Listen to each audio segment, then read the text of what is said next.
this rotation before. Volleyball's going on.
Thank you very much, everyone. Our country is in the midst of a great national trial, unlike any we have ever faced before. You all see it. You see it probably better than most. We're at war with a deadly virus. Success in this fight will require the full, absolute measure of our collective strength, love, and devotion. Very important. Each of us has the power, through our own choices and actions, to save American lives and rescue the most vulnerable among us. That's why we really have to do what we all know is right. Every citizen is being called upon to make sacrifices. Every business is being asked to fulfill its patriotic duty. Every community is making fundamental changes to how we live, work, and interact each and every day. And I wouldn't be surprised to see this going on long into the future when this virus is gone and defeated. Some of the things we're doing now will be very good practice for the future, including for not getting the flu, which is very devastating also. So some of what we're learning now will live on into the future. I really believe that. Shaking hands or not shaking hands, washing hands all the time, staying a little apart. 15 days ago, we published our nationwide guidelines to slow the spread of the virus. On Sunday, I announced that this campaign will be extended until April 30th. In a few moments, Dr. Birx will explain the data that formed the basis for our decision to extend the guidelines, and Dr. Fauci will explain why it's absolutely critical for the American people to follow the guidelines for the next 30 days. It's a matter of life and death, frankly. It's a matter of life and death. I know our citizens will rise to the occasion, and they already have sacrificed a lot. We had the greatest economy in the history of our country. We had the greatest economy in the world. We had the best unemployment numbers and employment numbers that we've ever had by far.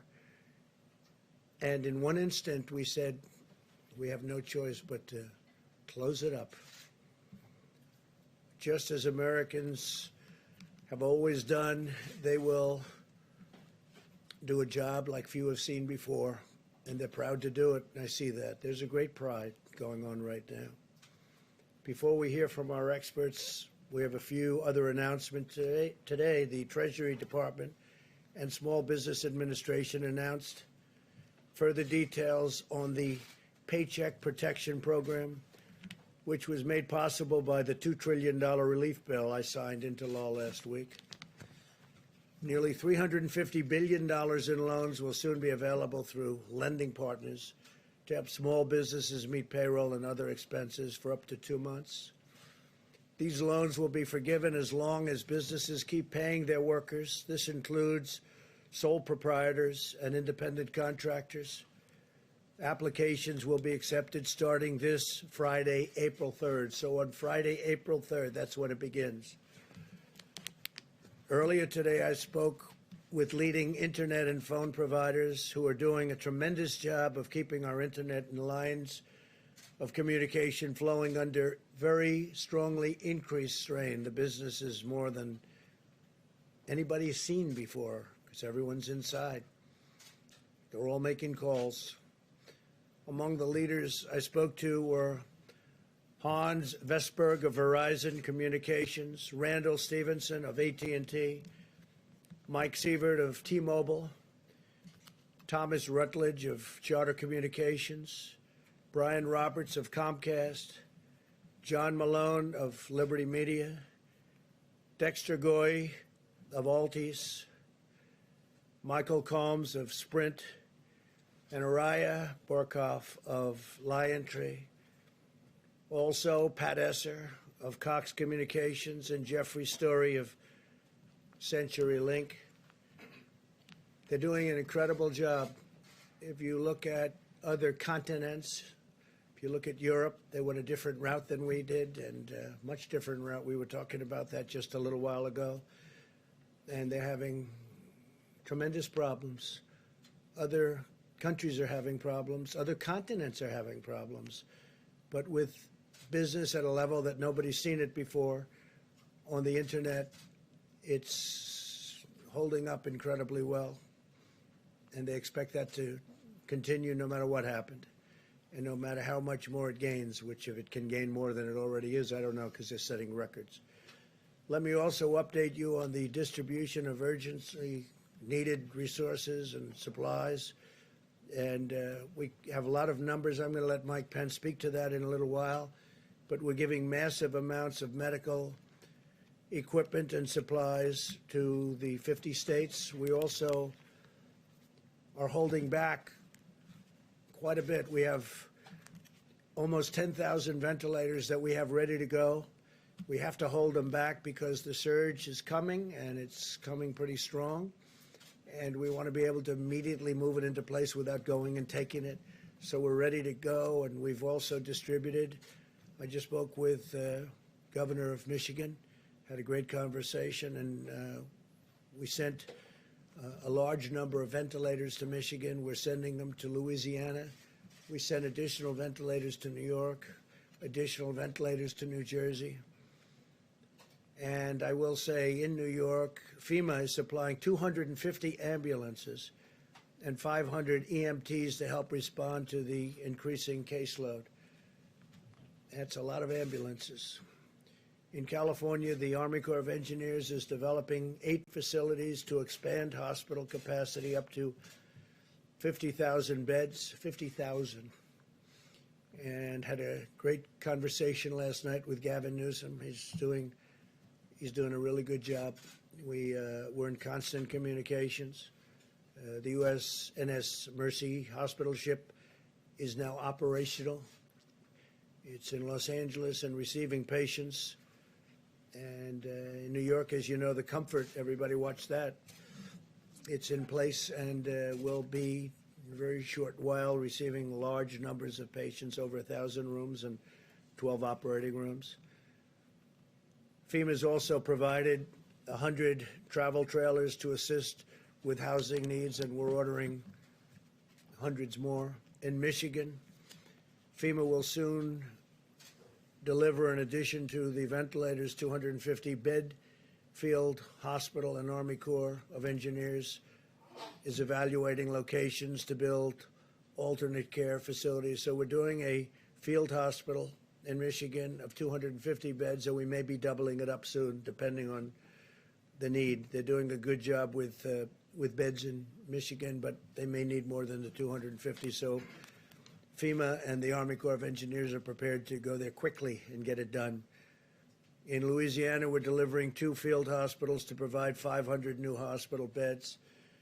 I've been talking with the governor, John Bell Edwards, and the Army Corps of Engineers has been really doing incredible work, establishing 3,000-bed alternate care site at the New Orleans Convention Center, which will be operational, believe it or not, this week. So we're doing a 3,000 bed alternate care site, and we're also doing a 500 bed new hospital. And that's in Louisiana, which really got hit. It started off very late, and it was looking good, and then all of a sudden it just reared up, came from nowhere. In addition to the supplies we're delivering, we're also giving hospitals the flexibility to use new facilities, including surgical care centers, to care for hospital patients who are not infected. For example, I know that many expectant mothers are understandably concerned about exposing their newborn babies to the virus, and they should be. With our action yesterday, hospitals now have the authority to create special areas for mothers to deliver their babies in a very safe and healthy environment, totally separate. Over the past 2 months, the U.S. State Department has organized one of the largest and most complex international evacuation operations in American history. Mike Pompeo has been working round the clock, along with Ambassador O'Brien. Since January 29th, we have successfully repatriated over 25,000 Americans from more than 50 countries where they were literally stuck, in some cases locked in. And I salute the incredible public servants at the Department of State as well as their counterparts at DHS and HHS who have played such an important role in doing this. You probably read about the young people in Peru and young people in Brazil, and they were absolutely stuck, and we got them out, got them. Almost everybody is out now, back home with their parents, their wives, their husbands. I want every American to be prepared for the hard days that lie ahead. We're going to go through a very tough 2 weeks. And then hopefully, as the experts are predicting, as I think a lot of us are predicting after having studied it so hard, you're going to start seeing some real light at the end of the tunnel. But this is going to be a very painful, very, very painful 2 weeks.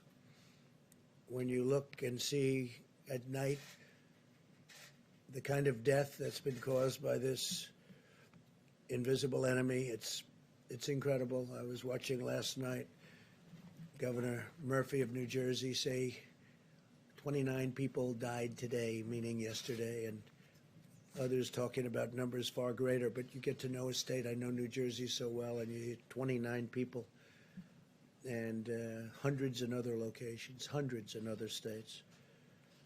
And this is going to be a rough 2-week period. As a nation, we face a difficult few weeks as we approach that really important day when we're going to see things get better all of a sudden. And it's going to be like a burst of light, I really think, and I hope. Our strength will be tested and our endurance will be tried. But America will answer with love and courage and ironclad resolve. This is the time for all Americans to come together and do our part. I appreciate a lot of the media. We've had a lot of really good things said. I think only good things can be said when you look at the job that's been done. I just spoke with Franklin Graham, who's an extraordinary person. And Samaritan's Purse has been, like so many others, just been amazing and so fast. They did it so fast. He's been doing that for a long time, but I think people are really seeing what they have done. Franklin Graham, very special family. As we send plane loads of masks and gloves and supplies to the communities battling the plague, and that's what it is. This is a plague. We also send our prayers. We pray for the doctors and the nurses, for the paramedics and the truck drivers and the police officers and the sanitation workers, and above all, the people fighting for their lives in New York and all across our land. I watched as doctors and nurses went into a certain hospital in Elmhurst this morning. I know Elmhurst, Queens. I grew up right next to it. I know the hospital very well. Been seeing it all my life, my young life. And I will tell you that to see the scenes of trailers out there and what they're doing with those trailers, they're freezers, and nobody could even believe it. And I spoke to some of my friends. They can't believe what they're seeing. And I watched the doctors and the nurses walking into that hospital this morning. It's like military people going into battle, going into war. The bravery is incredible. And I just have to take my hat. I would take my hat. If I were wearing a hat, I'd rip that hat off so fast, and I would say, you people are just incredible. They really are. They're very brave. They're going in, and they don't know. You have lots of things flying around in the air. You don't know what you're touching. Is it safe? And you also see where you have friends that go into the hospital, and you say, how is he doing 2 days later? And they say, sir, he's unconscious, or he's in a coma. So things are happening that we've never seen before in this country. And with all of that being said, the country's come together like I've never seen it before. And we will prevail, we will win, and hopefully it will be in a relatively short period of time. With that, I'd like to ask Dr. Birx to come up and show you some of the latest, just the data that has been, I think, brilliantly put together. And right after that, I'm going to ask Dr. Fauci to speak. And Mike Pence is going to give you some of the recent events that have taken place and some of the statistics that we have that I think will be very interesting here. Thank you very much. Please, Dr. Thank you, Mr. President. If I can have the first slide, please. So always, and that's what this slide is labeled, is goals of community mitigation, really highlighting that this begins in the middle and the end with community. It is community and the community of the American people that are going to have to do the things for the next 30 days to make a difference. I think you know from that large blue mountain that you can see behind me, and I just want to thank the 5 or 6 international and domestic modelers from Harvard, from Columbia, from Northeastern, from Imperial, who helped us tremendously. It was their models that created the ability to see what these mitigations could do, how steeply they could depress the curve from that giant blue mountain down to that more stippled area. In their estimates, they had between 1.5 million and 2.2 million people in the United States succumbing to this virus without mitigation. Yet through their detailed studies and showing us what social distancing would do, what would happen if people stayed home, what would happen if people were careful every day to wash their hands and worry about touching their faces, that what an extraordinary thing this could be if every American followed these. And it takes us to that stippled mountain that's much lower, a hill actually, down to 100 to 200,000 deaths, which is still way too much. Next slide, please. Simultaneously, there was a modeler out of the University of Washington that modeled from cases up, utilizing the experience around the globe to really understand how this information that we have from Italy and Spain and South Korea and China could really help us give insight into the hospital needs, the ventilator needs, and really the number of people who potentially could succumb to this illness. It is this model that we are looking at now that provides us the most detail of the time course that is possible. But this model assumes full mitigation. It's informed every morning or every night by the reality on the ground coming in from New York, New Jersey, and around the United States, and is modeled and informed every morning so that it is adjusted so it is up to date every day. This is the model of the predicted fatalities and mortality in the United States. And as the President said, it's very much focused on the next 2 weeks and the stark reality of what this virus will do as it moves through communities. Next slide, please. But this is a slide that gives us great hope and understanding about what is possible.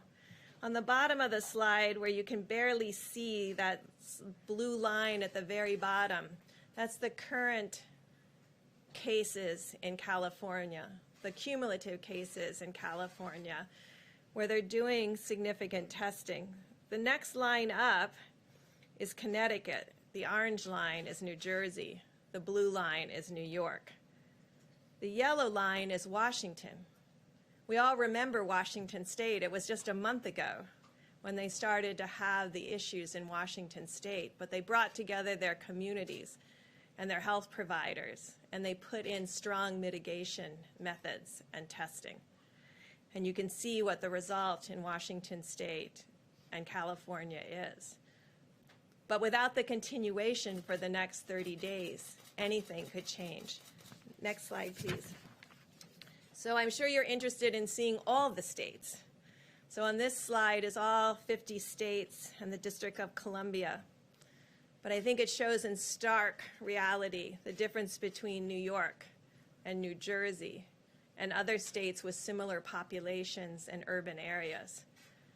Our goal over the next 30 days is to ensure the states that you see, the 48 across the bottom, maintain this lower level of new cases with the hope that we don't have significant outbreaks in other states and other metro areas as the community comes together to work together and ensure that the healthcare providers around the globe and in the United States are strengthened by our resolve to continue to mitigate community by community. This is done community by community. We all know people are in their states and in their communities. And we're very dependent on each person in the United States doing the same thing, following the presidential guidelines to a T. I know it's a lot to ask because you've done it for 15 days. So if you can show the next slide, please. So this is what gives us a lot of hope. This is the case finding in Italy. And you can see that they're beginning to turn the corner in new cases. They're entering their 4th week of full mitigation and showing what is possible when we work together as a community, as a country, to change the course of this pandemic together. It is this graphic and the graphic of many of the states that gives us hope of what is possible with continuing for another 30 days. Amidst all that hope, I must say that like we warned about Detroit and Chicago, we start to see changes in Massachusetts. New Orleans continues to be a problem of new cases, although they're stabilizing. And I think it really shows the depth of dedication of the American people to the healthcare providers, because they can see the strain that this puts on every nurse, doctor, respiratory therapist, pharmacist, and laboratory technician that's working together to stem this tide of unrelenting sick people coming to their doors. No one has been turned away. No one who has needed ventilation has not received ventilation. But you can see how stressful it is for each of them. So I know it's stressful to follow the guidelines, but it is more stressful and more difficult to the soldiers on the front line. As we started, and we will end with its communities that will do this, there's no magic bullet. There's no magic vaccine or therapy. It's just behaviors. Each of our behaviors translating into something that changes the course of this viral pandemic over the next 30 days. Thank you. Thank you very much, Dr. Birx. Mr. President, Mr. Vice President. So what Dr. Birx has really said very simply is that there are really two dynamic forces that are opposing each other here. As I've mentioned several times in our briefings, the virus, if left to its own devices, will do that dark curve that Dr. Birx showed you. The other dynamic force is what we are doing, what we're trying to do, and what we will do in the form of mitigation. Now, these are very revealing bits of data because you saw what happened in Italy where you make the turn around the curve and you go. That doesn't happen all at once. It's a stepwise fashion. And if I explain the steps, which I will, you'll see why we are really convinced that mitigation is going to be doing the trick for us. Because what you have is you have an increase in new cases at a certain rate.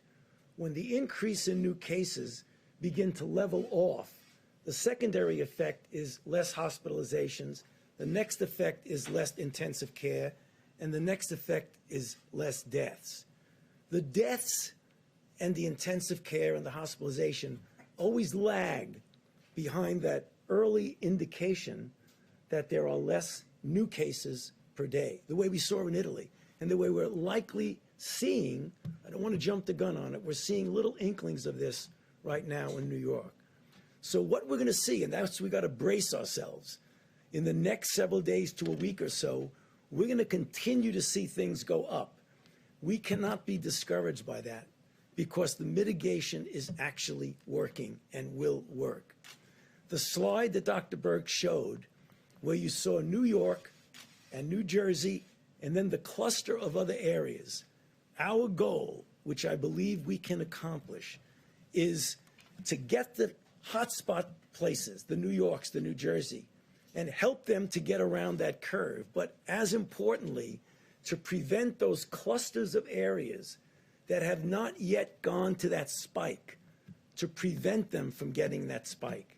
And the answer to that is mitigation. Now, the 15 days that we had of mitigation clearly have had an effect, although it's tough to quantitate it because of those two opposing forces. But the reason why we feel so strongly about the necessity of the additional 30 days is that now is the time, whenever you're having an effect, not to take your foot off the accelerator and on the brake, but to just press it down on the accelerator. And that's what I hope and I know that we can do over the next 30 days. And as I said the other day and on one of the interviews, we are a very strong and resilient nation. If you look at our history, we've been through some terrible ordeals. This is tough. People are suffering. People are dying. It's inconvenient from a societal standpoint, from an economic standpoint, to go through this. But this is going to be the answer to our problems. So let's all pull together and make sure, as we look forward to the next 30 days, we do it with all the intensity and force that we can. Thank you.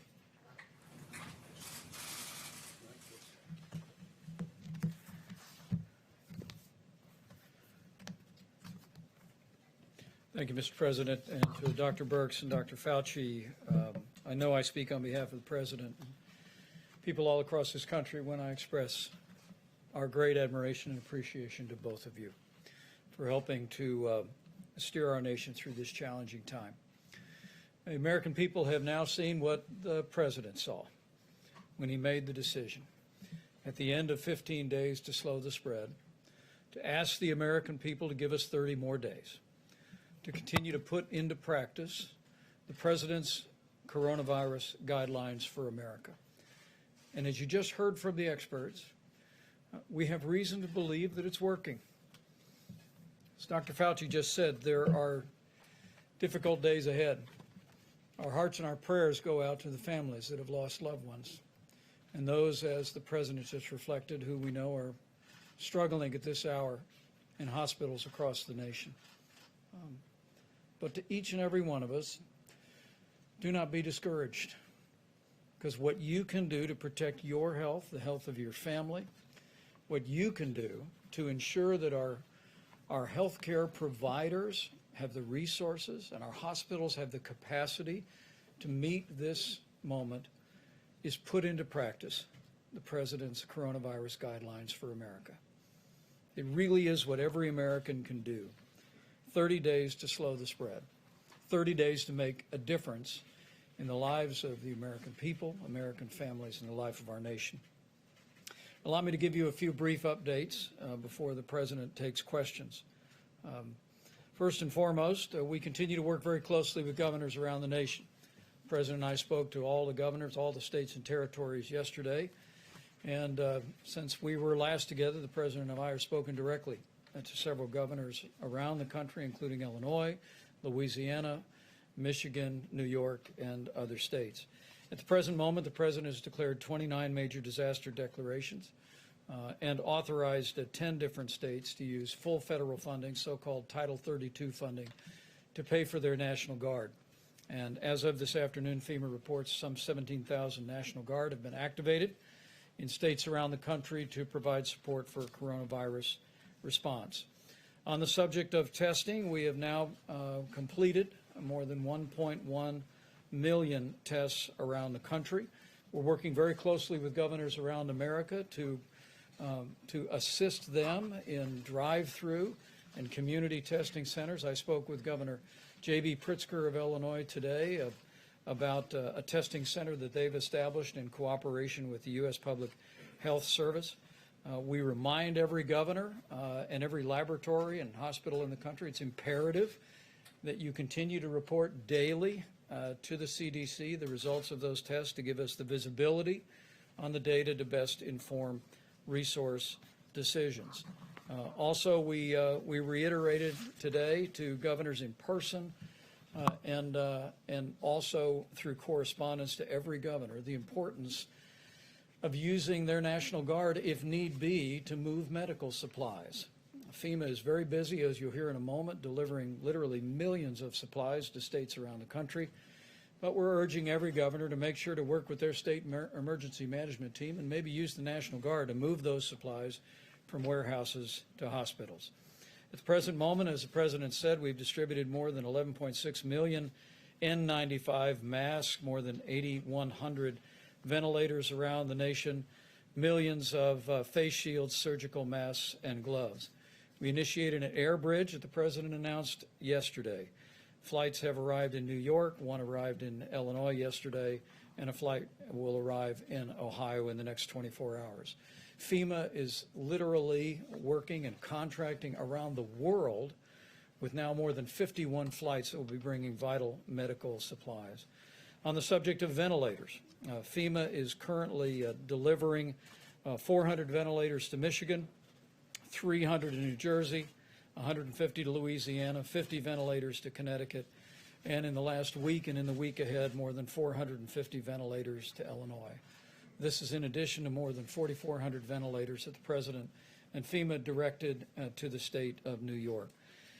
We just want people that are working on the front lines that the President just spoke about, Dr. Birx and Dr. Fauci spoke about. We want you to know help is on the way. And at the President's direction, we're going to leave no stone unturned anywhere in America or anywhere in the world to make sure that you have the resources and the equipment to do your job. So again, I want to just say thank you, America. Thank you for stepping up. Thank you for putting into practice the 15 days to slow the spread. And thank you for the response that tens of millions have already had for the 30 days to slow the spread. We encourage each one of you, as we have governors around the country, to spread the word about the guidelines. Listen to your state and local authorities in areas that are more greatly impacted. We continue to urge people in the areas of New York, New Jersey, and Connecticut to refrain from travel around the country, and people who've traveled from that area, check your temperature and self-quarantine for 14 days. You can see from that chart the unique challenges people in the greater New York City area are facing with the coronavirus, and we want to do all that we can to protect your health, focus resources on the community, and prevent unnecessary spread. Lastly, as the President highlighted yesterday, businesses around America are stepping up as never before. Tomorrow, I'll travel with Secretary Sonny Perdue to Gordonsville, Virginia, to the Walmart Distribution Center, just so the American people can see firsthand how the food supply is continuing to roll on 18 wheels and through air freight all over America. And we thank again the grocery store operators around America and everybody that's working out on the highways and byways every day to keep that food supply rolling and rolling strong. And to the American people, though, we just want to assure you that we're going to continue to work our hearts out to make sure our healthcare providers have everything they need, that anyone struggling with coronavirus has the support and health care they need. I'm absolutely confident. Seeing the way our governors are responding, seeing this team, the President has assembled in the White House Coronavirus Task Force, confident of the prayers of the American people that we'll get through this, but it will take all of us doing our part, and we'll get through it together. Just to be clear, what is the projected death toll should people be reasonably good at following these mitigation measures? Well, if they're reasonably good, I guess we could say that I'd like to have maybe Dr. Fauci or Deb come up and say, I mean, I have numbers, but I'd rather have them say the numbers if you don't mind. It's a big question. So of course, this is a projection, and it's a projection based on using very much what's happened in Italy and then looking at all the models. And so as you saw on that slide, that was our real number, that 100,000 to 200,000. And we think that that is the range. We really believe and hope every day that we can do a lot better than that. Because that's not assuming 100% of every American does everything that they're supposed to be doing. But I think that's possible. Over the next 2 weeks, you said that the next 2 weeks are going to be very painful. Is the bulk of this going to happen over the next 2 weeks? You have an upslope. So as mortality, the fatalities to this disease will increase, and then it will come back down, and it will come back down slower than the rate at which it went up. And so that is really the issue, how much we can push the mortality down. Yeah. So our hope is to get that down as far as we possibly can. The modeling that Dr. Burke showed predicts that number that you saw. We don't accept that number that's what it's going to be. We're going to be doing everything we can to get it even significantly below that. So, you know, I don't want it to be a mixed message. This is the thing that we need to anticipate, but that doesn't mean that that's what we're going to accept. We want to do much, much better than that. But doctor, when we look at the curve, it goes much further in time. So we would have death and cases for much longer. I mean, we do expect... So you can put up slide number 2. So that's a generic... I'm sorry, if you can go back to the slides and put up slide 2. Okay, so what I showed you was a generic picture of what happens in an epidemic when you mitigate. So no mitigation, mitigate. This is based on the experience around the globe with this particular virus. And so it does have a tail, but the peak you can see by this projection, and this is the IHME data, the peak is over the next 2 weeks, and this is tracking mortality, so the number of fatalities from this virus. And so that's the part that we think we can still blunt through the superb medical care that every client is receiving, but also even more stringent people following the guidelines. I can't see the small characters, but are we seeing death until June? I can't really... This is June. This is June, so we would still see problems and deaths in June. It's a projection. It's a projection, of course. So, I mean, just getting back to what I said about the stepwise thing, deaths always lag. So you will be seeing deaths at a time when, as an epidemic, we're doing really, really well because the deaths will lag. Dr. Fauci, should Americans be prepared for the likelihood that there will be 100,000 Americans who die from this virus? The answer is yes. We need, as sobering a number as that is, we should be prepared for it. Is it going to be that much? I hope not, and I think the more we push on the mitigation, the less likelihood it would be that number. But as being realistic, we need to prepare ourselves that that is a possibility, that that's what we will see. A very short period of time for that to happen. Right. Can the country handle that in such a short period of time, within a couple of months? You know, 50,000 a month. You know, it will be difficult. I mean, no one is denying the fact that we are going through a very, very difficult time right now. I mean, we're seeing what's happening in New York. That is really, really tough. And if you extrapolate that to the nation, that will be really tough. But that's what it is, Jim, and we're going to have to be prepared for that. Yeah, I think because the model, that was from IHME, that's based and heavily laden by the data that has come in from New York and New Jersey and Connecticut. So, that can skew to a higher peak and more significant mortality. If all of the other states are able, and all the other metro areas are able to hold that case number down, then it's a very different picture. But you have to predict on the data you have, which is heavily skewed to New York and New Jersey. Just one extra thing, getting back to that, that's really an important slide that Dr. Burke showed. The cluster of other cities that are not New York and not New Jersey. If we can suppress that from any kind of a spike, the numbers could be significantly lower than what we're talking about. You have some cities that are not following these Right, guidelines. and that's the They're- reason my plea at the end of my remarks, Jim, that now is the time to put your foot on the accelerator, because that's the only thing that's going to stop those peaks. Dr. And Fauci. some of the cities are doing very well, as you see, very well at this early stage. But the number, the doctor said 100,000, the number is between 100 and 200,000, maybe even slightly more. Who does it? But we would hope that we could keep it. Can we have the under- next slide or the President. slide after that? Just go, one more slide. Perfect, yeah, thank you.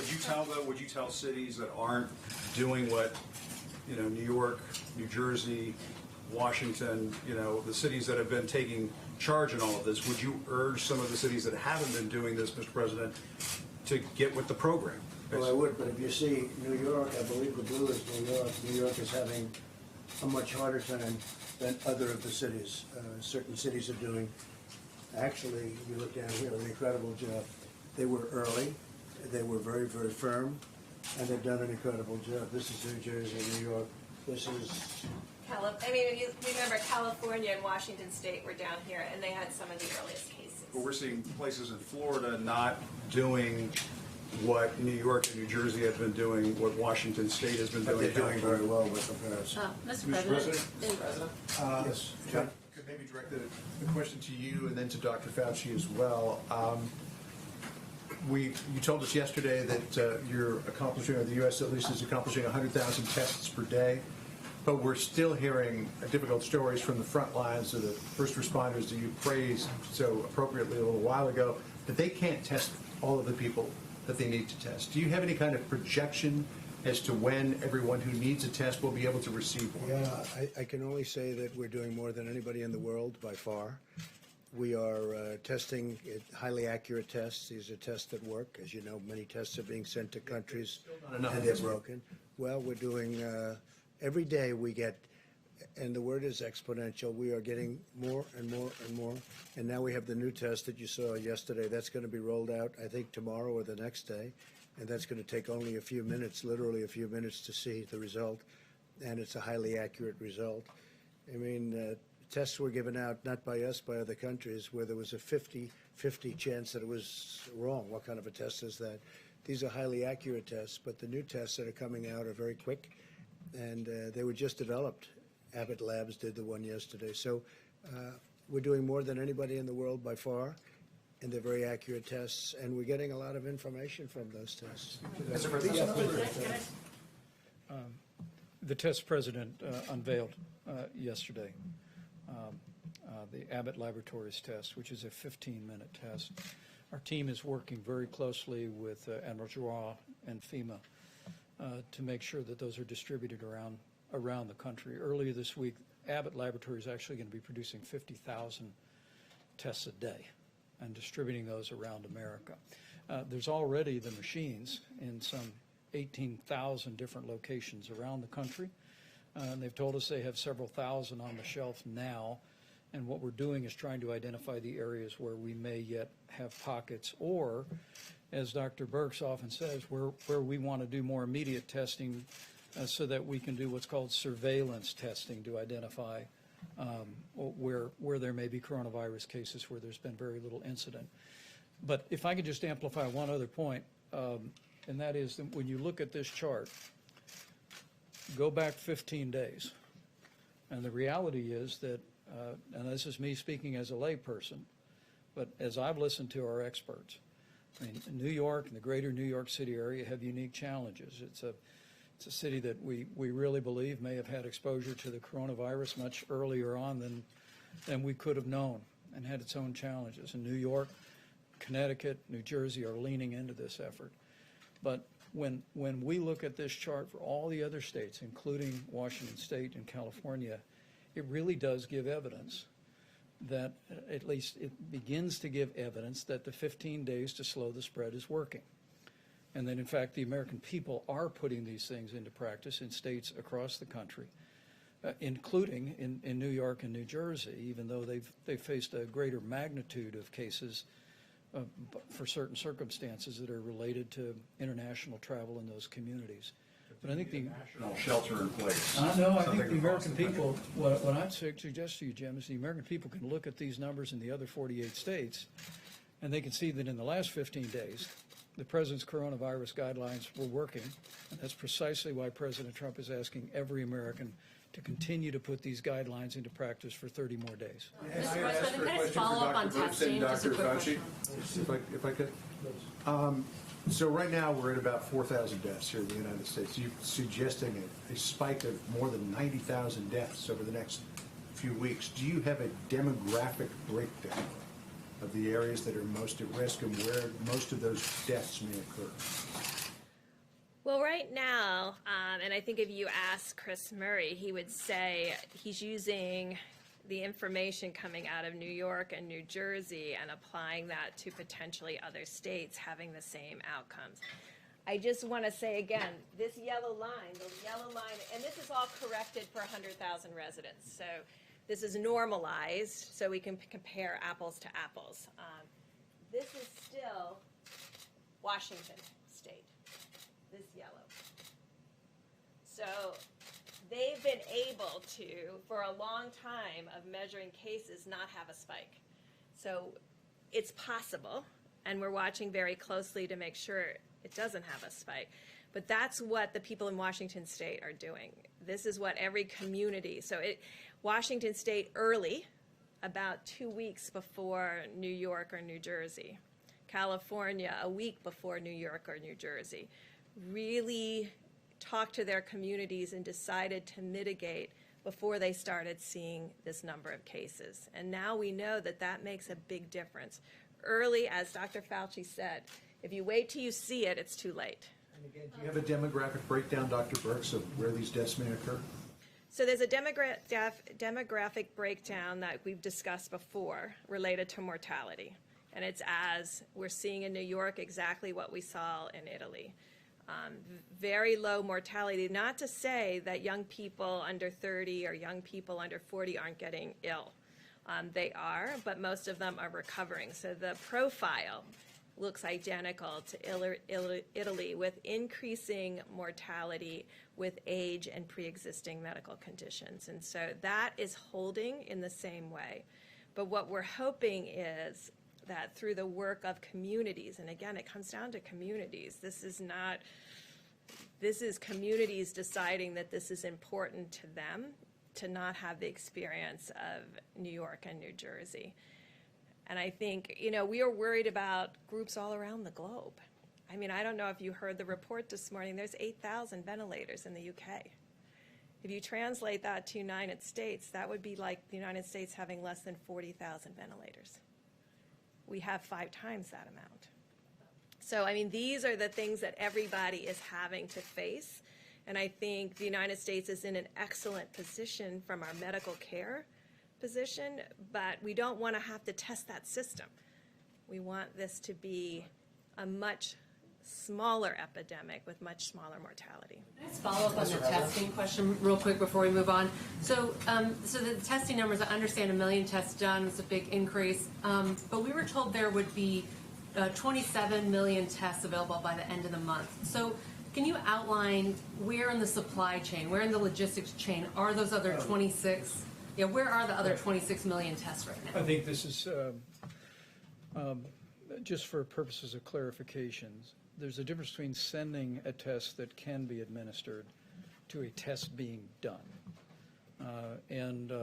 Because a month ago or more, the president brought together the top commercial labs in America and said, we need you to partner with us to create a brand new system that would rapidly process tests. We're now at one point 1 million tests, and we believe it's a fair estimate that we're testing about 100,000 Americans a day.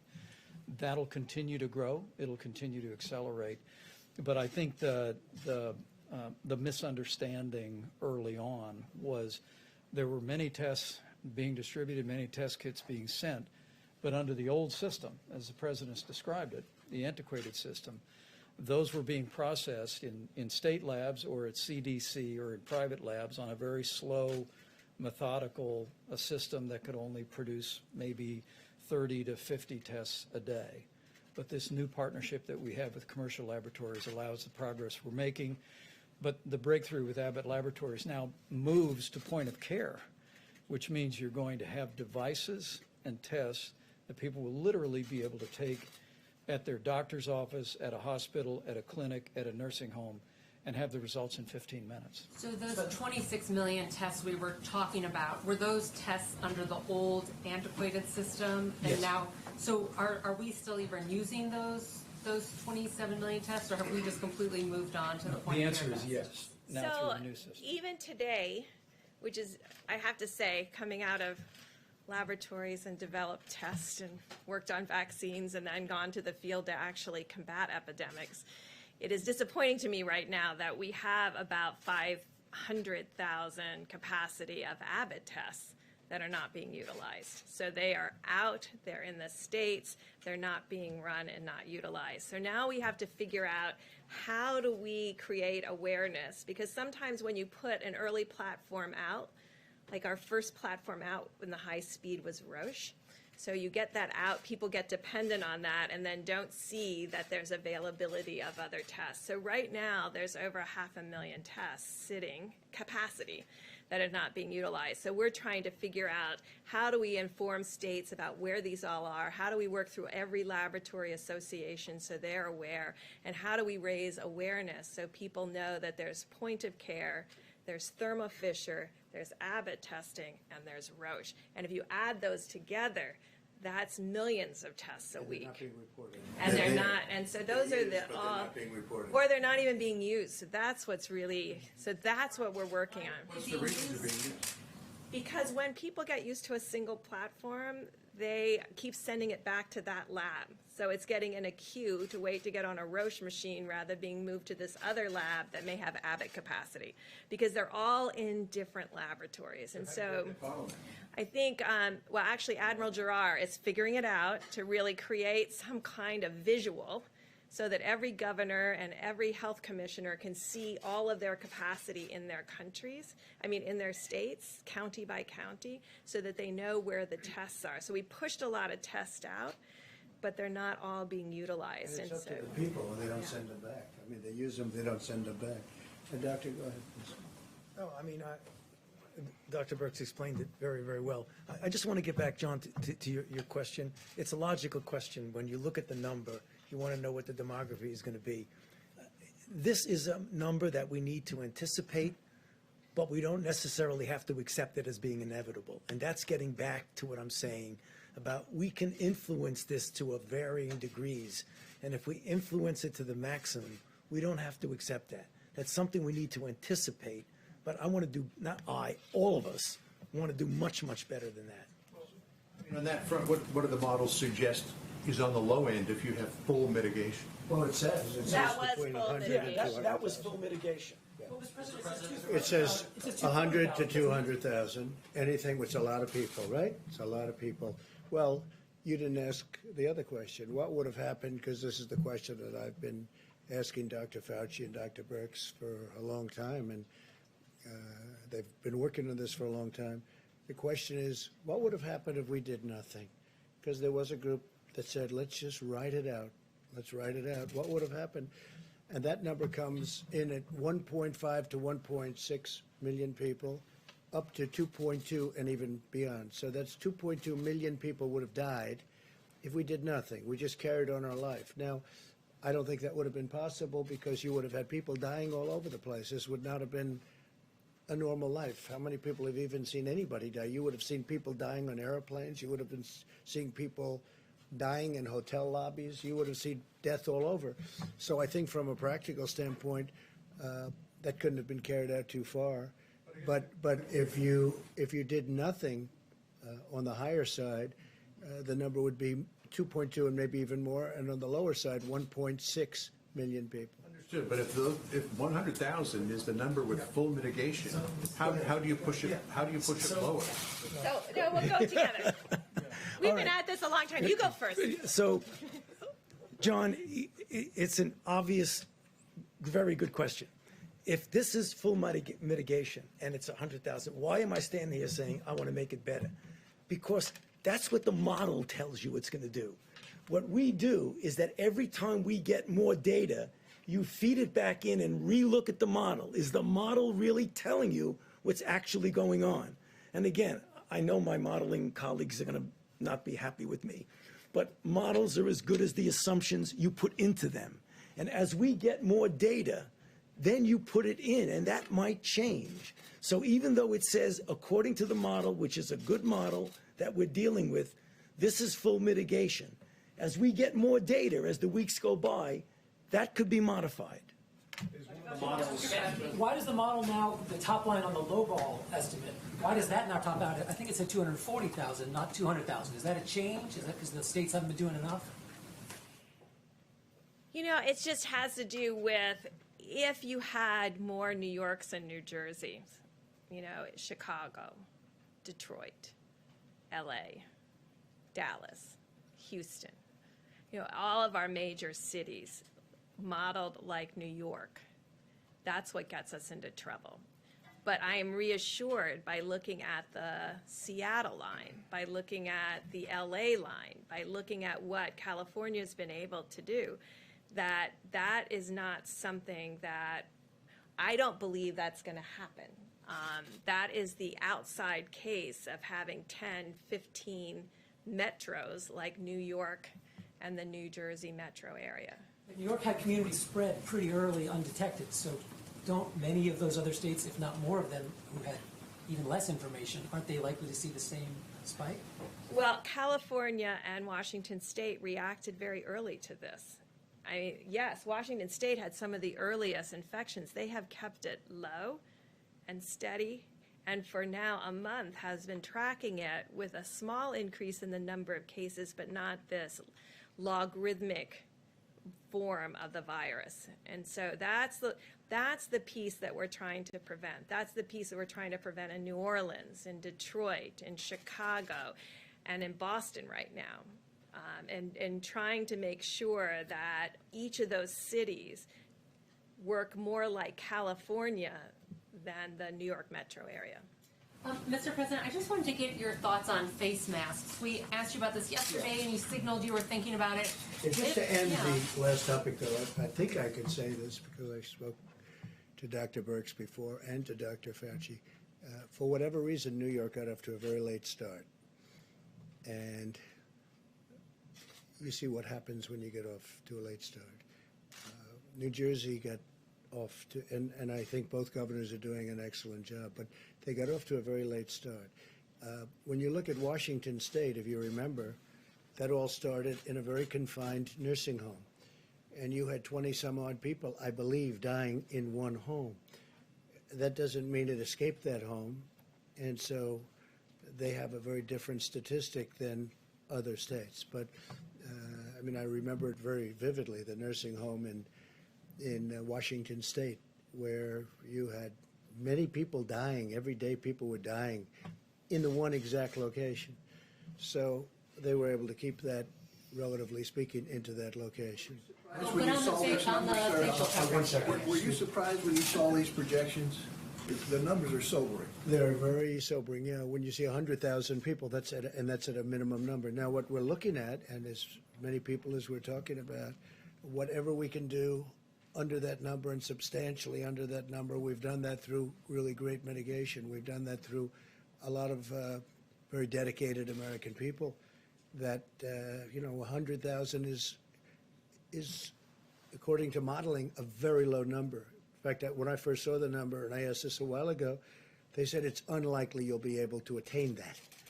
I think we're doing better than that. Now, I think we have to see, but I think we're doing better than that because, as John said, that would be, a lot of lives taking place over a relatively short period of time. But think of what would have happened if we didn't do anything. I mean, I've had many friends, business people, people with great actually common sense. They said, why don't we write it out? A lot of people have said, a lot of people have thought about it. Write it out. Don't do anything. Just write it out and think of it as the flu. But it's not the flu. It's vicious. When you send a friend to the hospital and you call up to find out how is he doing, it happened to me, where he goes to the hospital, he says goodbye, he's sort of a tough guy, a little older, a little heavier than he'd like to be, frankly. And you call up the next day, how's he doing? And he's in a coma? This is not the flu. So we would have seen things had we done nothing. But for a long while, a lot of people were asking that question, I think, right? I was asking it also. I mean, a lot of people were saying, well, let's just write it out. This is not to be written out, because then you would have been looking at potentially 2.2 million people or more. 2.2 million people in a relatively short period of time. If you remember, they were looking at that concept. It's a concept, I guess, you know, it's a concept. If you don't mind death, a lot of death. But they were looking at that in the UK, remember? They were very much looking at it. And all of a sudden they went hard the other way because they started seeing things that weren't good. So they were, you know, they put themselves in a little bit of a problem. Now Boris tested positive, and I hear I hope he's going to be fine. But in the UK they were looking at that. And they have a name for it, but we won't even go by the name. But it would have been very catastrophic, I think, if that would have happened. But that was something that everybody was talking about, Steve. Like, just don't do anything. Don't do anything. Forget about everything. Just write it out. They use the expression, write it out. We would have had, at a minimum, 1.5, 1.6, but you would have had perhaps more than 2.2 million people dying in a very short period of time. And that would have been a number that the likes of which we've never seen. So now when we look at our package that we just approved for $2 trillion, all of a sudden it seems very reasonable, right? When you're talking about 2 million lives, all of a sudden it seems very reasonable. I must say, a lot of people that have been seeing the more advanced numbers, because these are much more advanced numbers now. You know, when you first started, we didn't know, and this was a different kind of a virus, and nobody knew that much about it. Even the experts, you don't really know where it's going. But then they see what goes on in Italy, and they see what goes on in Spain. And you see France is having a very hard time, and other countries having a very, very hard time. But once they see what's going on, they start making projections. So I hope they're going to be very high projections, but based on everything else, that would be the number. Let's see if we can do much better than that. I hope we can. Yeah, John? What about masks? You didn't answer a question about Yeah, masks. the mask. What's your recommendation? Okay. Well, I understand there's an issue with supplies. That's right. But if there was enough this for way. You know, everyone you around- can use a scarf. A scarf is, everybody, a lot of people have scarves, and you can use a scarf. Scarf would be very good. And my feeling is if people want to do it, there's certainly no harm to it. I would say do it, but use a scarf if you want, you know, rather than going out and getting a mask or whatever. We're making millions and millions of masks, but we want them to go to the hospitals. I mean, one of the things that Dr. Fauci told me today is we don't want them competing. We don't want everybody competing with the hospitals where you really need them. So you can use scarves. You can use something else over your face. It doesn't have to be a mask. But it's not a bad idea, at least for a period of time. I mean, eventually you're not going to want to do that. You're not going to have to do that. This is going to be gone. It'll be gone. Hopefully gone for a long time. Please. Mr. President, the mitigation steps that are on your 30-day plan, is that enough or is more needed? Have you been Well, discussing we're going to find that out. behind the We scenes? hope it's enough. We hope it's enough. We hope we're at a level where we can say, let's go, because our country wants to get back to work. We really want to get back. Everybody wants to get back to work. Now, I could ask the doctors to answer that question, but we discuss that all the time. What do you think? Have they been recommending harsher Well, I mitigation steps? think we've been very harsh. I mean, you look at the streets. I looked at Fifth Avenue today on camera, and I didn't see anybody walking on the street. And I'm used to watching that street. You can't even see. You can't see the asphalt. You can't see the concrete. And you look at this, nobody. There was one car. It looked like it might have been a taxi cab, and it was in a time of the morning, then normally there'd be a lot of people. I mean, I think the mitigation's been very strong. Please. Mr. President, will you confirm your plans to defer tariff payments for 90 days? And secondly, on I didn't do anything about tariff payments. I don't know who's talking about tariff payments. They keep talking about tariff payments, and we haven't done that. China's paying us. We made a deal with China. Under the deal, they're paying us 25% on $250 billion, and they pay it. And I spoke with President Xi the other day, and he didn't mention that. We didn't mention that. We had a great conversation, by the way, a really productive conversation having to do with many things. Most of it was on the virus, but. We're not talking. Who are you with? Who are you with? If I could just clarify, who are you with? Wall Street Journal. That there's reporting by the Wall Street Journal and Bloomberg that there's a plan in motion. I know it's incorrect reporting. Well, they might be, but I'm going to have to approve the plan. The one thing I will tell you, I approve everything, and they haven't presented it to me. So therefore, it's false reporting. So therefore, don't do the story. If we're going to do something, I'd be glad to let you know. There's nothing wrong with doing it, but we'll let you know. Yeah, please, a couple of facts, then we'll get back to you, Jim. Go ahead. Thank you, sir. Philip White with 3 Up There Politics.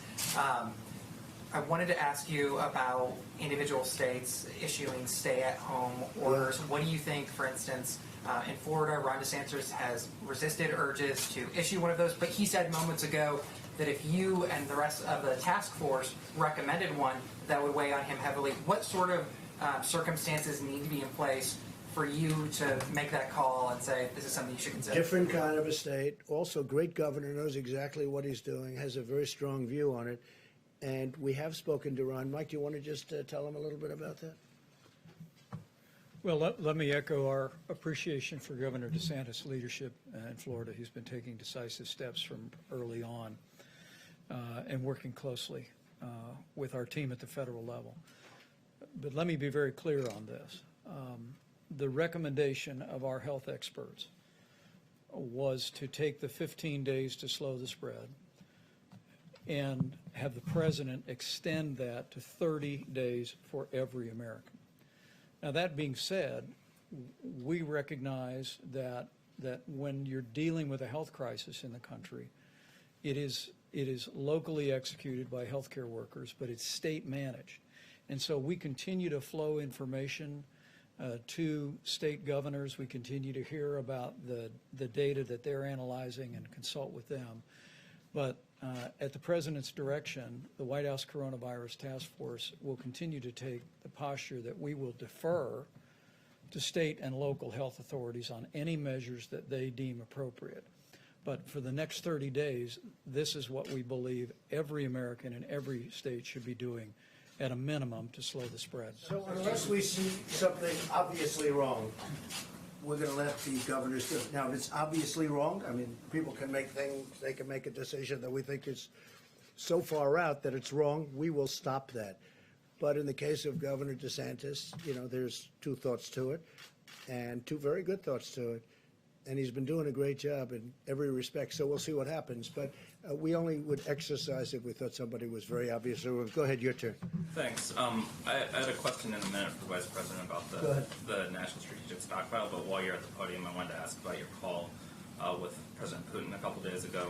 I know a big economic concern for a lot of people has been the state of oil prices right now. Yeah. So I'm wondering if you raised that with President Putin, if you were able to I did. gain any We had a call. It assurances. was probably about that, the oil prices, because as you know, Russia and Saudi Arabia are going at it, and they're really going at it, and by going at it to the extent that they are, the oil has dropped to a point where, look, it's the greatest tax cut we've ever given, if you look at it that way, because people are going to be paying 99 cents for a gallon of gasoline. It's incredible in a lot of ways. It's going to help the airlines, but at the same time, it's hurtful to one of our biggest industries. That's the oil industry. It's really, it's not even feasible what's going on. So I spoke to President Putin about that. I also spoke to the Crown Prince about that, Saudi Arabia. No, I think, yeah, they're going to get together, and we're all going to get together, and we're going to see what we can do, because you don't want to lose an industry. You're going to lose an industry over it. Thousands and thousands of jobs. We have, I don't know if you know, there's oil all over the oceans right now. The boats are all filled. The ships are They're renting ships that were dying, that weren't doing well, and now, like, that's where they're storing oil, and they're sent out to sea, and they sit there for long periods of time. There's so much oil. In some cases, it's probably less valuable than water. In some parts of the world, water is much more valuable. So we've never seen anything like it. But the two countries are discussing it, and I am joining at the appropriate time if need be. We had a great talk with President Putin. We had a great talk with the Crown Prince. We also discussed, more so with President Putin in this case, the virus, because Russia's being hit pretty hard. And we discussed many things. Trade, we discussed a lot of things with both. But in the case of both, we very much discussed the oil and the oil prices. I mean, you look, it's $22, but it's really much cheaper than that if you want to negotiate. Nobody's seen that. That's like from the 1950s. It really is. You know, to think that it was 50, 60, 70, 80, and now it's 22. But, you know, if you put a good bid in at 9, I think you could probably get what you wanted, right? John, please. Mr. President, you tweeted earlier today that now would be a good time to start looking toward, if there is a light at the end of the tunnel, and work on an infrastructure bill. Yeah. Again, you suggested it should be $2 trillion, which is twice what the last one was, or the proposal at least. Are you anticipating that, like after the economic crisis of 2008, 2009, America will need to have so-called shovel-ready jobs ready to go to get people back to work? Well, the problem with that one is they had maybe shovel-ready jobs, maybe not, but they never used it for the purpose of infrastructure. So far, nobody's been able to find any money that was spent on infrastructure. I want to use it for infrastructure. And one of the reasons I'm suggesting it, John, is we're paying zero interest. The United States is paying almost zero interest rate. The Federal Reserve lowered the rate, the Fed rate, and that and a combination of the fact that everybody wants to be in the United States. You know, we have a dollar that's very strong, and I know that sounds good, but it does make it hard to manufacture and sell outside because other currencies are falling and our currency is very strong. It's very, very strong. Proportionately, it's through the roof. So we have a strong dollar. People want to invest in the United States, especially nowadays where they're looking at safety. They have all of the problems, plus the virus at 151 countries. They all want to come into the United States. And so we have a zero interest rate, essentially. And I said, wouldn't this be a great time to borrow money at zero interest rate and really build our infrastructure like we can do it? So the plan was, the Republicans had a plan of about 750. I would say they were at 7.5. You had the Democrats were a little less than $1 trillion. The Republicans were a little bit less than that. And I'm suggesting $2 trillion. We redo our roads, our highways, our bridges. We fix up our tunnels, which are many of them in bad shape, like coming into New York, as you know, really bad shape. And we really do a job on our infrastructure. And that doesn't mean we're going to do the Green New Deal, because I won't do it. I won't approve it. We're not going to do the Green New Deal and spend 40% of the money on things that people just have fun with. How would you pay for it, sir? We're going to borrow the money at 0% interest. So our interest payments would be almost zero, and we can borrow long term. People want to be in the United States. They want to be invested in the United States. Go ahead, Jim. I wanted to get back to the virus. You were saying at the beginning of the press conference that you're looking at holding back 10,000 ventilators. Is that because you need to pick and choose where these ventilators are going to have to go because of the nature of the pandemic? Right. Good question. Spreading? And also, I just wanted to ask Dr. Fauci and Dr. Birx, if it's possible after you finish, is that part of the reason why you're projecting 100,000 to 200,000 deaths, that there are going to be some people who aren't going to be able to get ventilators be put on? Actually, just the opposite, because we're holding back. We have almost 10,000, and we're holding because we're going to need them over the next couple of weeks as the surge goes on. You see the chart. We haven't hit the top yet, and we have to be able to move them immediately. And we can't take them because it's going to be very hard to do that. We can't take them to places that aren't needing them. Plus, we have requests for ventilators in hospitals and in states and cities that don't need them, in our opinion. They don't need them. They won't need them at the top. So we're holding it back for flexibility. We actually just took 600 and we sent them to different locations today. But we have close to 10,000, and we'll be able to get them, and we're all set to march. We have the National Guards and we have FEMA. and we're all set to move them to the places. So as per your second question, what we're going to do is save lives because of it, because otherwise we would not be able to get to the ventilators. And we don't know what the hottest We have spot a is. ventilator shortage right now. In some areas we might, but we've done a great job with ventilators, and we're having them made unbelievable. We have now 11 companies making ventilators.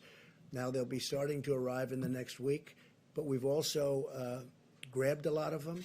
Some hospitals had more than they were saying, or at least more than we knew about, which is a good thing, not a bad thing. But we want to be able to have, I guess the word would be flexibility, so that if the surge turns out to be much stronger in Louisiana, which it could, that we can immediately bring 1,000 or 2,000 to Louisiana.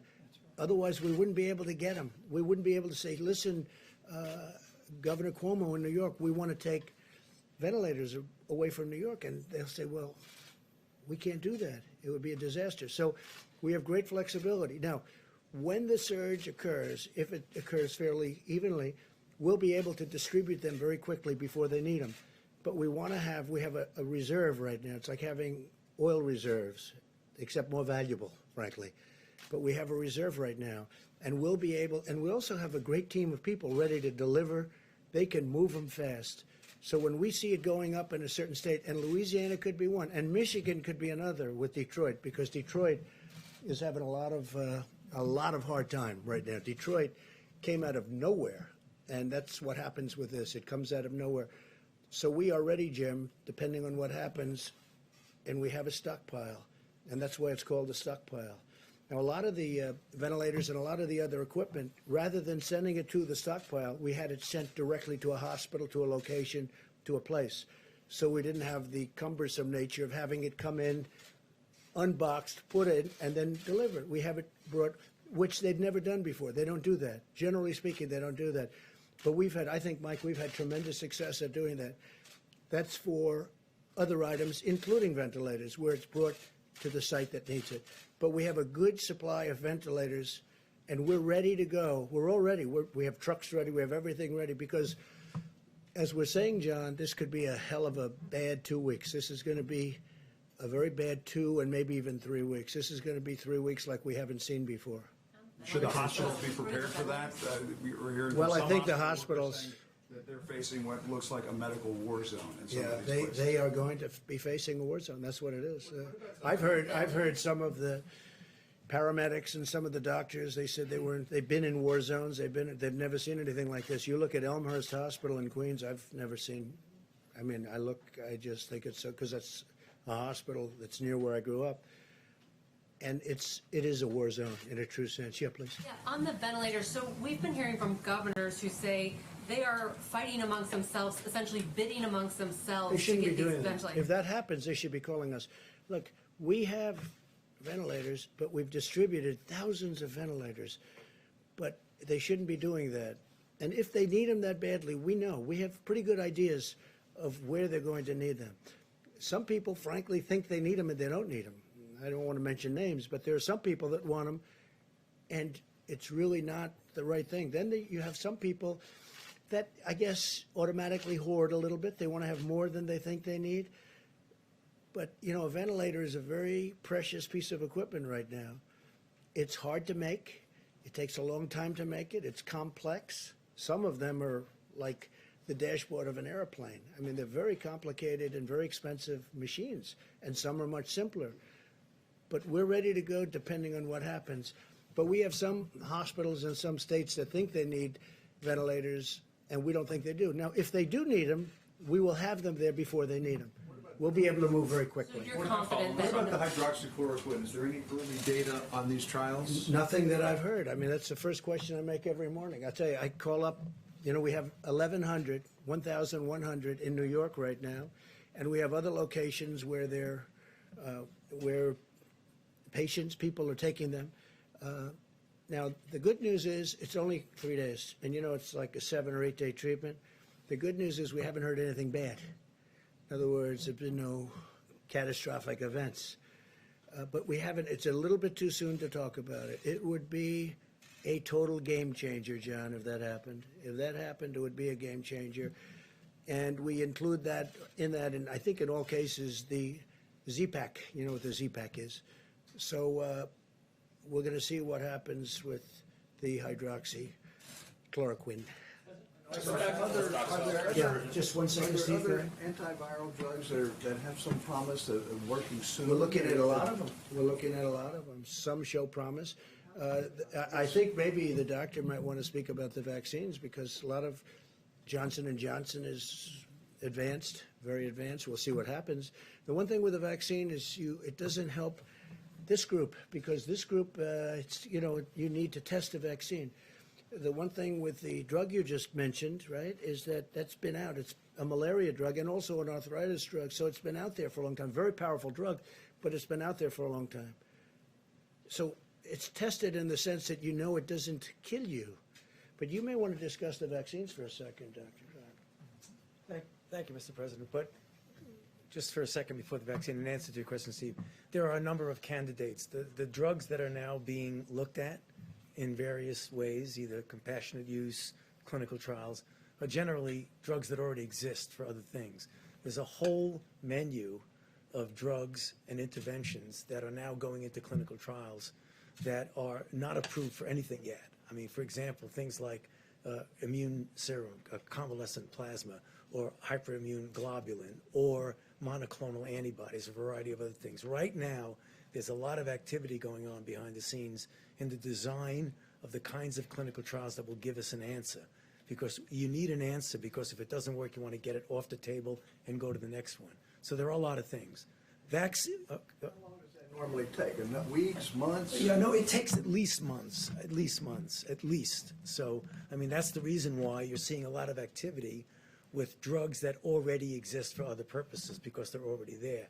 But the drugs that you want to show in a good randomized clinical trial, at very best, are going to take months. Just one word on the vaccine. You know, exactly like we said, we hope that as we get into the summer, if in fact there are cases out there, when you're in a phase 2 or phase 3 trial, or 2B, as we call it, that we might get an early efficacy signal. And an efficacy signal means that even though you haven't definitively proven that a vaccine works, you get enough information that if it were an emergency, you might be able to have an emergency use authorization for it. That sounds good. And I have to say this, hydroxychloroquine and azithromycin, which is, you take it with it, maybe, if you want, for the infection. I think some medical workers are doing that, using it maybe, or getting it prescribed perhaps as for another use. But the word is that some are and some aren't. I mean, I think it's not a bad idea to do it, but that's up to the doctors. But there is a theory going around that in our country and some other countries, people are taking that work in the hospitals, that work with the patients, because there is some evidence. And again, it's going to have to be proven. It's very early. We're rushing this stuff through. This was supposed to take a long time to be approved, and I prevailed upon the FDA to get it approved immediately on the basis that it was already in the market for a lot of years for another use. Malaria, mostly, and arthritis, but mostly malaria. So we'll see what happens, but there is a theory out there that for the medical worker, doctor, it may work. It may work. And if you take it, it's, it's been out there for a long time. Please, go ahead. I just wanted to go back to Jim's question about the national stockpile. The governor of Connecticut today, About which? The national strategic stockpile. Governor of Connecticut today said that he was disturbed to learn that the stockpile is now empty. That's his words. And he said, Well, it's not empty. Let me explain something. What we do, and I thought I said it accurately, I certainly meant to, rather than having it brought into the stockpile, where appropriate, other than certain things like we have quite a few of the ventilators, which is not a lot when you look at the whole country, actually. It sounds like a lot, almost 10,000. But we're trying to have supply sent directly to the states because we save a big state. We don't want medical supplies coming in to warehouses all over the place, and then we take them from there and bring them to another warehouse. So we're having it brought from ideally from the manufacturer directly to the hospital or the state where it's going. So we're trying to keep it that way as much as possible. Now, in some cases, we are having it brought. Remember this, we also took over a virtually empty, and I say it again, just like we had no ammunition in the military, and we had virtually no ammunition. Well, we had very little in medical supplies, too, in our stockpile. So for the most part, we're trying very hard to have it delivered to the site where they need it. Yeah, please, go ahead. President, here in the United States, domestically, we can practice social distancing, but some of our sailors, specifically on the USS Theodore Roosevelt, they're not able to. They're in confined spaces. What are your thoughts on that? Should they be offloaded? And then, sir, are you concerned? I'm going to let the military make that Yes, sir. decision. But are you concerned about U.S. military readiness during this pandemic? For instance, what would happen if, as reported, China was to increase patrols in the South China Sea? What would your Well, response we're going to be? see all about that. Don't worry about our military. You know, you saw the military put up a hospital in 3.5 days with 2,900 beds, with a lot of beds. Nobody's ever seen anything like it. And by the way, that wasn't the only one. It wasn't just at Javits Center. It was at other locations. And now it's Louisiana, and now it's New Jersey, and now it's other places. One thing that I think is indisputable is when I watch the Army Corps of Engineers and FEMA working with them, but when I watch the Army Corps of Engineers throw up these hospitals, and they're complex, I mean, these are incredible buildings, essentially, tents and various things, but they did it in such a short period of time. And our military is ready like you haven't seen. And you know who the best guests of the different shows are? We watch the shows at night. And I think the best guests that I've seen in a long time are the military people, and they've never done it before. I've watched General Semonite, who I deal with a lot. I say, General, you got to give us 2 new hospitals in Louisiana. Yes, sir. And the next morning, they're building them at 6 o'clock in the morning, and they're up in 3 days. I think they're the best guests you have. I guess I'm tired of the other guests, in all fairness. What kind of message do you have? Okay, Jim, go ahead. Yes, this may be an uncomfortable question, but what would the models have looked like that Dr. Birx and Dr. Fauci showed us if we had started these social distancing guidelines sooner, in February or January, when China, South Korea were doing those sorts of things? Well, I'm going to let them answer that. In terms of what information we're getting from them, but if we had started these practices sooner, could these models be different right Yeah, now? I'm going to let them answer the question, but remember this, and again, I say it, and everybody says it. You know who says it better than anybody is Dr. Fauci. I had a decision to make. Maybe it was my biggest decision. China was heavily infected, and thousands of people were coming from China to the United States. And against the wishes, not even wishes, but they disagreed with the decision, I made a decision to stop China from coming in. Took a lot of heat, even from China. They weren't exactly happy. I just made a trade deal, a big one, $250 billion trade deal, and I'm shortly thereafter saying you can't come into our country. That was a big decision. That was earlier than the dates you're talking about. So that was a big decision. That was probably, and by the way, not because I did it, that was probably the biggest decision we made so far. But if you look at the one graph, the problem New York has is New York started late, but the other ones didn't start so late. Now, New York is also more complicated because, you know, for obvious reasons, but it got a late start. But do you want to maybe answer those questions? I don't know if you can go back to slide 2, because I wanted to explain 2 things that I think is really important, because we had a lot of questions about mortality and what it meant. Okay, so you see this confidence interval? So here's the line. This is the confidence interval. This is where we have the ability to push it down. So you have a large confidence interval around the line. And so we're trying to move that gray down tighter and below the dotted line. So I think that's really important. And then if you can go to the next slide. So we really can't answer your question until we can get antibody testing out there. Because what we can't tell you is and we can always do this, there's always samples in hospitals and other things. It's the way we really defined the HIV epidemic in the United States. We were able to go back to blood samples when we had the test and really find out where it was and what was going on. We really need to look in here and really see, was there virus significantly circulating in early March and in late February, and what did it look like, and where was it, and was it all in the metro areas? And I think that's what Dr. Fauci and I are very very focused on is getting serology testing out there to really figure out when it came and really have those samples to be able to do that. Because you understand the painful part of my question, and please, I don't mean to put you on the spot. No, we understand, but we there may can't be answer it Americans till, at yeah, home until saying, we if we see had that. started this sooner, we might not have 100,000 to 200,000 Americans dying. Well, that makes an assumption that it was here, there was a lot back here that we didn't see. And until we had the antibody test, I can't really answer that. Just to underscore what Dr. Birx was saying, if there was no virus in the background, there was nothing to mitigate. If there was virus there that we didn't know about, then the answer to your question is probably yes. Now, the only trouble with that is that whenever you come out and say something like that, it always becomes almost a soundbite that gets taken out of context. But I think that's very important, what Dr. Birx has said, is that if there was covert infections here that we didn't know about, and we didn't mitigate then they would have made a difference. If there was virtually nothing there, then there's nothing to mitigate. And I don't know the answer to your question. But we were watching South Korea, and China and Italy, and we weren't taking action when those countries were spiking. In a perfect world, it would have been nice to know what was going on there. We didn't, but I believe, Jim, that we acted very, very early in that. If we had adequate testing, would we have known?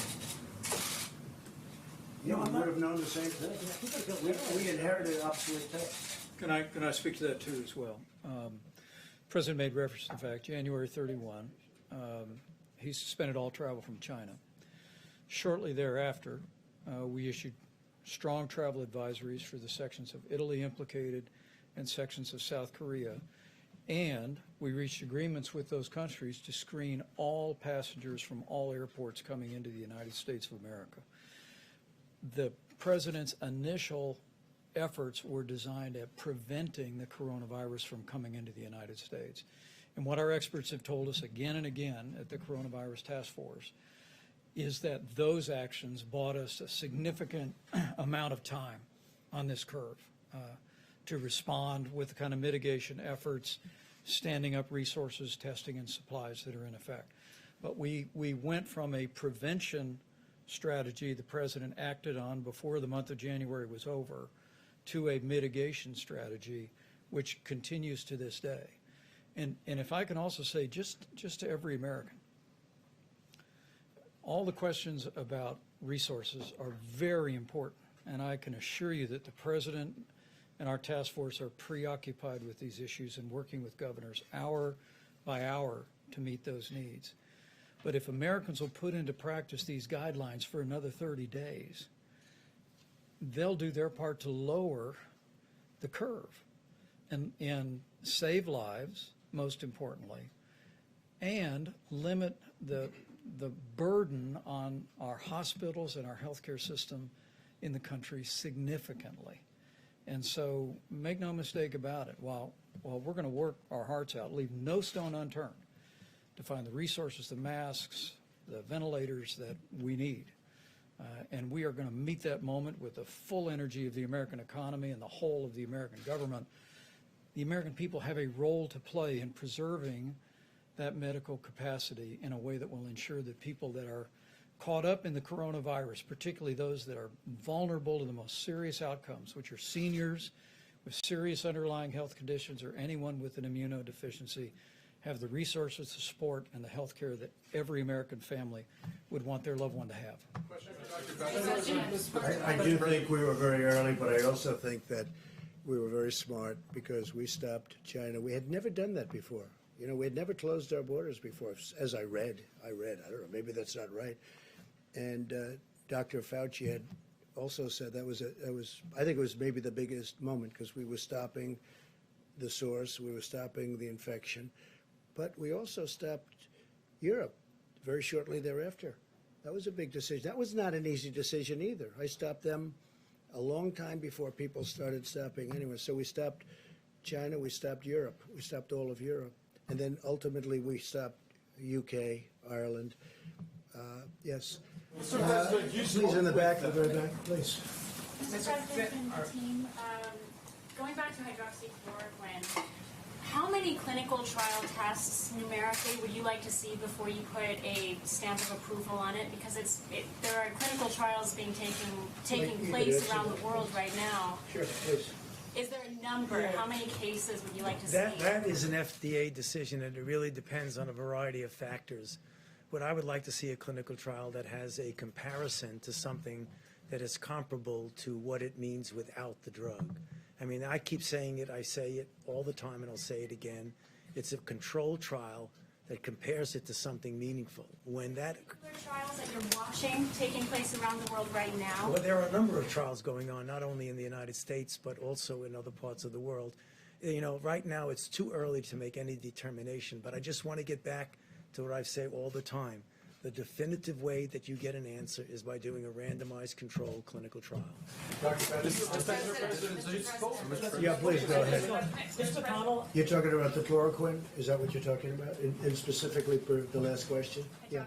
Now, there are trials going on, but there are also trials going on. We're trying them on people that are now sick.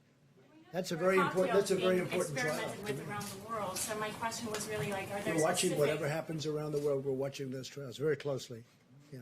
Mr. President, Mr. McConnell had a line today. He was on the Mitch McConnell. Yeah, he said that impeachment diverted the attention of the government. Do you think that in any way this was happening and building at the same time? Did it divert your attention or your team's attention or the vice president's attention? Well, I don't like to think I did. I think I handled it very well, but I guess it probably did. I mean, I got impeached. I think, you know, I certainly devoted a little time to thinking about it, right? So, but think of it. It was a hoax. It was a total hoax. And when you think that I got impeached only because they had a majority in the House, they didn't get one Republican vote. 196 to nothing. Not one Republican.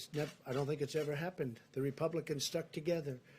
And they stuck together in the Senate 52 to a half. A half.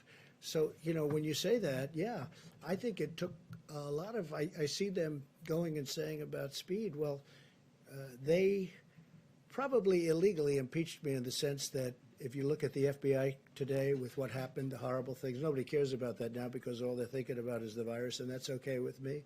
But you look at the report that came out from I.G. Horowitz, it's disgraceful what went on. It's disgraceful. It's a total disgrace. They got caught in the act. But you know what? We won't talk about that now. Did it divert my attention? I think I'm getting A+ for the way I handled myself during a phony impeachment, okay? It was a hoax. But certainly, I guess I thought of it, and I think I probably acted. I don't think I would have done any better had I not been impeached, okay? And I think that's a great tribute to something. Maybe it's a tribute to me. But I don't think I would have acted any differently, or I don't think I would have acted any faster. But the Democrats, their whole life, their whole being, their whole existence was to try and get me out of office any way they can, even if it was a phony deal. And it was a phony deal. And it turned out, and all you have to do is look today at the FBI reports. Take a look at what the FBI did. Take a look at the people. Take a look at Comey's report, 78 pages of total kill. Take a look at that. Take a look at the report on McCabe. Just read it, and you'll see how horrible it was. And you know what? I don't think this country is going to take it. You want to know the truth? The phone call you haven't had time to make, is there, how did it take you out of What the game? guidance are you offering to Florida when it comes to the two Holland American cruise ships that are seeking to dock here? Yeah, well, I'll be speaking. I'm going to be speaking. In fact, he has a call in to me. We'll be speaking to the governor, and we'll be speaking to him soon. But there's a case. We have two ships. There are people that are sick on the ship, and we don't want to be like they're going to be ghost ships. You know, people turn those ships away. There was a ship, as you know, in a certain part of Asia, and from port to port, nobody would take it. But in the meantime, you have people that are dying on the ship, or at least very sick, but they're dying on the ship. So I'm gonna do what's right, not only for us, but for humanity. I mean, these are two big ships, and they have a lot of very sick people. And I'll be speaking to I'll be speaking to the governor. Let's do just a couple of more back here. Yeah, go ahead, please. We'll get Mr. President, Yeah, go ahead, please. Thank you very much. I was hoping you could. You ever run out of questions? It's the most unbelievable thing. We go through the room, but I have nothing else to do, so if you want us, I mean, if you want, should we keep it going, John? I think so. Could you clarify Let's go. something for me, please? Andrew Cuomo today said that the system that you have where governors are trying to get ventilators, it's like being on eBay with 50 other states bidding on a ventilator plus FEMA. And then you just said tonight they You mean shouldn't be doing that. he was complaining? Well, he said. Say it. That's What did he fine. say exactly? What did he say? He said that when you have states competing for ventilators in medical care, it's like being on eBay with 50 other states bidding on a ventilator. Well, he plus shouldn't be FEMA. complaining because we gave him a lot of ventilators. And if you take a look at the chart, it's down. But I wish he got going a little bit sooner. But we gave him a lot of ventilators. And you know what? He has a lot of ventilators. The problem is with some people, no matter what you give, it's never enough. It's never enough. Like they'll say, how's Trump doing? And you're a Democrat. Some of them said really good. I'll tell you, Gavin Newsom from California, who's doing a good job, by the way, and others said really good. But, you know, generally your natural reflex, how's Trump doing? You ask that question to a Democrat. We don't like it. Oh, really? You don't like it? We're getting very high marks, but I'm not doing this for marks. I'm doing this to save lives. When John when John saw the numbers and when Jim saw those numbers, they're shocking numbers. You know, you're talking about deaths. Even at the low end, you were shocked when you see 100 and 120,000 and 200,000 people over potentially a very short period of time. I want to save lives. I'm not doing this for any other reason. I want to save lives. But the governor of New York's gotten, I think maybe probably gotten more than anybody. He's gotten 4 hospitals. He's gotten 4 medical tents. He's gotten a ship, the likes of which nobody's ever seen before, other than Los Angeles, which has the twin. I mean, we've done a lot. But many ventilators were sent to New York. And Mayor de Blasio, I'm getting along with Mayor de Blasio great, and I think he's very happy with the job we're doing, too. We're sending a lot of, actually, Mayor de Blasio had an interesting request. He wanted people, and we're sending medical people. You know, a lot of people, a lot of the states aren't having a problem with ventilators, they're having a problem getting medical people. And we're sending a lot of people in, military, very talented people. Who didn't go? Go ahead, and then I'll do you second. Your response to that question was, your response to that question earlier was that they shouldn't be doing that. If they need something, if they need them They that shouldn't be badly, doing what? They shouldn't be, the governor shouldn't be competing with each other. No, they shouldn't be competing, and they should call us. Wait, no, I don't want them to compete because all they're going to do is drive up the price. I don't want them to compete. They should be calling us, and we can work it so they get the ventilators and they get shipped directly. If they're competing, if they're calling, even if there's only 2 of them calling, they're going to just drive up the price because as nice as some of the people that do ventilators, they do want to make money, okay? Now, you know, New York had a chance to buy 16,000 ventilators. I guess they didn't take that option. That was in 2016. And that's a hard option to take because it's a lot of money. And who would ever think you need 16,000 ventilators? Who would ever think it?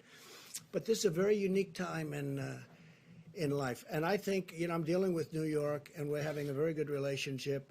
And you see what just happened in Central Park with the tents. I mean, we're having a really good relationship. Go ahead. You didn't get one of those. Thank you. Gavin Newsom, you mentioned Gavin Newsom and the job that he's doing.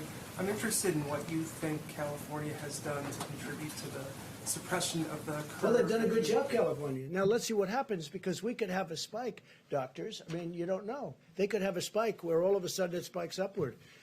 We had a couple, like Louisiana. I think they're doing a really good job, but they had nothing. Now, they had Mardi Gras, and then all of a sudden after Mardi Gras, which tells you about distancing, I guess. I mean, it's an example of what could happen, but they were, like, flawless. I was always surprised. I was looking at Louisiana, and I understand that state. I love that state. And I'm saying they're in great shape. Then they have Mardi Gras. It was a big success, tremendous success. And then all of a sudden, it went like a rocket ship. So that tells you about distancing. Please. Are you concerned, though, about the homeless population in California? Because I know California officials think that it could spread like wildfire. Obviously, there's a Say it again, louder. There's a homelessness crisis in California. Yeah, They're obviously concerned that it could spread like wildfire in that community. So is there anything the administration? Well, they're looking at that very strongly, and I know that it bothers Gavin. I don't know if it bothers Nancy Pelosi, but she's got it in her district at a very high level. They have to be very careful. They have a very big homeless population in an area which just a few years ago didn't have anybody in those areas. And they're living in the streets. And I know that some people in California are working on that very hard. Mr. President, you spoke several times with Prime Minister Trudeau, President Macron, and at the end of last week, President Macron talked about an important initiative that you and him would launch. Any news on that? No, we're talking about something that will be very positive for the world if we do it. We'll see if we do it or not. Well, I don't want to talk. It's a private thing, but it will become public if we decide to do it. But positive. Our relationship with the president, our relationship with France is, I think extraordinary, very good, probably as good as it's ever been. Get back to your comments about what could have happened and the actions that you took. Is there any fairness to the criticism that you may have lulled Americans into a false sense of security when you were saying things like it's going to go away? Well, it is. And that sort of thing. But Jim, it's going away. But when you were saying it's going to go away, hopefully at the end of the month, and if not, it hopefully will be soon after that. But hasn't your thinking on this evolved? Jim, it is going away. Hasn't your thinking on this evolved? You're taking it more seriously now. I think from the beginning, my attitude was that we have to give this country. I know how bad it was. All you have to do is look at what was going on in China. It was devastation. And look at the numbers from China, those initial numbers coming out from China. But, I read an article today which was very interesting. They say we wish President Trump would give more bad news. Give bad news. I'm not about bad news. I want to give people hope. I want to give people a feeling that we all have a chance. I mean, when you saw the numbers, and when John and all of you saw those numbers, and you're saying 120,000 people, you mean that's good? 100,000 dead people within a short period of time. I want to give people a feeling of hope. I could be very negative. I could say, wait a minute, those numbers are terrible. This is going to be horrible. This is a horrible thing. Hey, Jim. Last month and said, okay, let's go to the beach. Let's go to the airport. Let's go down to Mardi Gras. Well, there were a lot of people. There were a lot of people that could have said that. We didn't say that. Fortunately, I didn't say that. And that was an alternative. We talked about it. That was always an alternative. That's what I said. Let it rip. Let it ride. Do nothing. And we could have had 2.2 million dead people, more than that, because I didn't do that. And we did catch it early, and we stopped China really early, and we stopped Europe really early because I saw what was happening. What happened is I stopped Italy because Italy was really heavily infected. We started off with certain parts of Italy, then all of Italy, then we saw Spain. Then I said, stop Europe. Let's stop Europe. We have to stop them from coming here. Europe. I love Europe. But they were having problems. I don't think anybody did a better job than that, especially when you see the 2.2 million number. And I hope we're going to be substantially under the numbers that you're looking at on the minimum side. Then I think we will have, hey, look, it's still tremendous death. You weren't just hoping that it would dissipate, that this would disappear. I want to be positive. I don't want to be negative. I'm a positive person. Somebody said, oh, I wish you'd be more negative. They literally have that. It's in one of the wonderful newspapers today. I wish it'd be more negative. Well, this is really easy to be negative about. But I want to give people hope, too. I'm a cheerleader for the country. We're going through the worst thing that the country's probably ever seen. Look, we had the Civil War. We lost 600,000 people, right? Here's the thing. Had we not done anything, we would have lost many times that. But we did something, and so it's going to be hopefully way under that. But, we lose more here potentially than you lose in world wars as a country. So there's nothing positive, there's nothing great about it, but I want to give people in this country hope.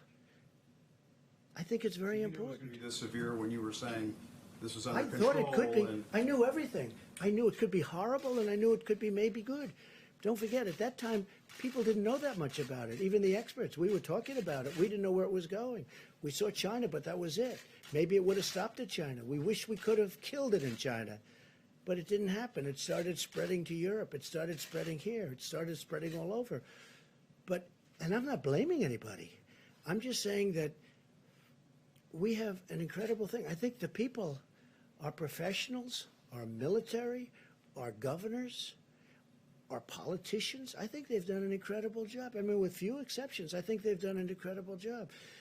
But I don't want to be a negative person. It'd be so much easier for me to come up and say, we have bad news. We're going to lose 220,000 people, and it's going to happen over the next few weeks. And with that, I did start off by saying today, long before this question, I said, this is going to be a rough 2 or 3 weeks. This is going to be one of the roughest 2 or 3 weeks we've ever had in our country. We're going to lose thousands of people. When I see 28, 29 people from the governor of New Jersey, 29 people. When you see 173 people died in New York yesterday, or whatever the number was, I think it was more than that. When you see the kind of numbers that we're witnessing, we've never seen numbers like that. So it's easy to be negative. And then everybody can be negative. But I'm a cheerleader for our country. And I want them to do a great job. So the number can be kept. And I've always said it. I want as few a number of people to die as possible. And that's all we're working on. You don't like the question, but are you now taking I don't responsibility? mind the question. Do you I don't mind your Are you- question. are you now I think taking it's actually, responsibility for I think how it's, things it's go not from meant this to be. point? Look, I know you well enough, so it's not meant to be a fair question, but it is a fair question. I think we've done a fantastic job. Okay, fine, I'll accept your word. Look, Jim, I think we've done a great job. We're going to see how it comes out. But when you look at minimal numbers of 120,000 people, when you look at it could have been 2.2 million people died and more if we did nothing, if we just did nothing. It would have gone up and it would have come down. As per your statement, it would have been confined. It would have been a similar time, maybe even less time. It would have been a violence like we've never seen in this country before. We had great professionals, great military, really great governors and politicians. I cannot say enough about what's going on. And as per what you said, I think we're way ahead of schedule in terms of numbers. I hope. But if we can keep it under the minimum numbers, the country has done, not me, the country has done a great job. But I think I've done a really good job of mobilizing. I think Mike Pence has been fantastic. I put him in charge of the task force. We have wonderful people on the task force, Jim, wonderful people. This man was working, literally, he had days where he didn't go to bed, he didn't go to sleep, he went 24 hours and then started the next day. People don't know the job he did. I didn't even know he was that good of a manager, to be honest with you, Mike, okay? And you never know that about somebody until they're tested under fire. But he saw it very early also. We both did. They saw it very early. They knew pretty soon. They probably knew sooner than anybody because that's what they study. That's what they do. Must be a depressing business, right? Must be a little bit depressing. But they've seen it all. Go ahead, Jim. Can I ask Dr. Fauci a question about a headline that's been running all day to get his perspective on it? There is a professor from MIT, Dr. Fauci, who suggests that coronavirus could be carried on droplets a distance of 27 feet. Do you buy into that? And if that might be the case, does that suggest that current social distancing guidelines may need to be extended? This could really be terribly misleading, John. What it was looking at the distance that droplets fly by speaking, by coughing, by sneezing. So if you go way back and go, achoo, and go like that, you might get 27 feet. But so when you see somebody do that, get out of the way. There are some people But that's not practical. I know people that do. That is not practical, John. I'm sorry, but I was disturbed by that report because that's misleading. That means that all of a sudden the 6-foot thing doesn't work. That is a very, very robust, vigorous achoo sneeze. That's what that is. And that's not what we're talking about. You want to keep going? One more, I have one more. Go ahead. How about over? I've got a follow-up on the mask, sir, but first, you mentioned Franklin Graham earlier, Yes. talking to him. As you know, his father, Billy Graham, was a trusted spiritual advisor and friend to many presidents. A lot of your predecessors in times of national emergency reached out to pastors and other spiritual counselors. Have you done that during this national emergency? Well, I never say that, but Franklin Graham is somebody that's very special. I have many very special people, and very many special in the evangelical Christian community.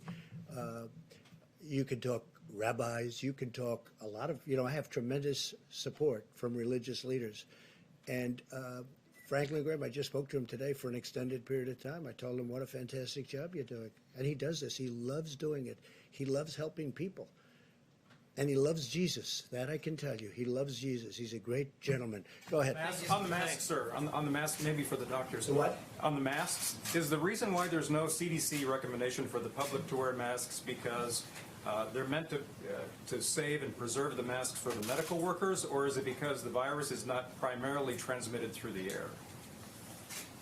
So there was the CDC does have recommendations on their website about masks that came to the task force several weeks ago about if you're infected, wearing a mask to protect others. And if you're working with someone who's sick and you have to be that worker in the household, because remember, we want people in the household being taken care of, that they should wear a mask. I know your question is broader than that, and it's just being considered by the task force now about whether that recommendation that already exists relevant to wearing masks should be altered in any way. So it's still under discussion. And just about masks, you can get a mask, but you can also most people have scarves, and scarves are very good, and they can use a scarf. And we're only talking about a limited period of time. And it says in the recommendations you can substitute a scarf for a mask. So if people feel that, and I think, some people disagree with the mask for various reasons, and some people don't. But you can wear a scarf, you can do the masks if it makes you feel better. We have no objection to it, and some people recommend it. Let's go back Thank to you, the back. Mr. President. You people never get tired. Look at you. And there's still good questions, actually. Mr. President, again, I'm looking at the cases around the world in Latin America and the Middle East, and still you don't want to impose a travel ban for these areas. In Brazil, for instance, the President Bolsonaro, he keeps on being very active with groups. Aren't you afraid that what we're doing here can be threatened? You mean you people? Not here, but I mean the United States. I mean, you're pretty spread out already. I don't know if anymore. But you I don't think we'll have press conferences anymore. But I understand what look, we're very careful. I'm very careful personally, and But the travel ban, I mean, aren't you afraid? we are looking at numerous countries as they get in a position. Brazil, as an example, you mentioned the president. Brazil had no problem until just a short time ago. And now they're starting to get inflamed. And yes, we are absolutely looking at a ban. There are two other countries you mentioned. Iran already has a ban. They had sort of an automatic ban. In addition to that, they have a ban. So we're looking at certain countries as they become hot. So, Mr. President, you're starting a new 30 days now. What are your plans? Are you going to stay in the White House? Are you going to travel at all, or you shelter I in doubt place? I'll leave. I wanted to go to the opening of the hospital in New York, and my people couldn't even believe it that I said it, but I did. I wanted to go. They didn't want me to do it. The Secret Service didn't want me to do it for reasons. I wanted to go to the boat sailing into New York Harbor, but the governor did a good job of that, and the mayor of New York.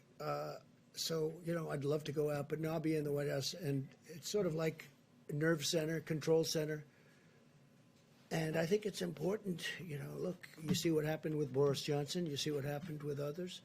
I think it's important that I remain healthy. I really do. So for the most part, we're staying here. I've canceled many different events, and we'll be staying here for the most part. Mr. President, Tom Frieden, the former director of the CDC, wrote an article the other day in which he said what's really needed here, and he understands the work that the task force is doing, is an incident commander to really take command of where everything is going and how things are being coordinated. We have it. Is that something that could be useful in this particular instance? We have it. His name is Pete Gaynor. He's the administrator of FEMA. And when the president signed the National Emergency Declaration, he stood up the National Response Center at FEMA. And now I can tell you that when the White House Coronavirus Task Force meets, I'm at one end of the table, and Pete Gaynor and the whole FEMA team are by video conference at the other end of the table. And that's where, whether it be the air bridge that's literally bringing in millions of medical supplies from around the world, the thoughtful deployment of those supplies to hospitals, particularly with regard to ventilators. We're working very closely. HHS is fully integrated at FEMA now. But because of the president's decision to stand up FEMA in the lead, we have a coronavirus task force at the White House that's bringing the president the very best health experts and recommendations from every agency. But all the implementation, as we tell governors literally every day, is happening through FEMA. It's going down to the states through FEMA, and state requests are coming up through regional administrators for FEMA and back to the White House for At the consideration. same time, we have 4,000 ventilators that are parked in a warehouse No, in New no, Jersey. you're wrong. No, but that was the case. We also have, Excuse me. we We moved them out. I They could have understand. had them a long time ago, but they didn't need them. But the question is, this happened.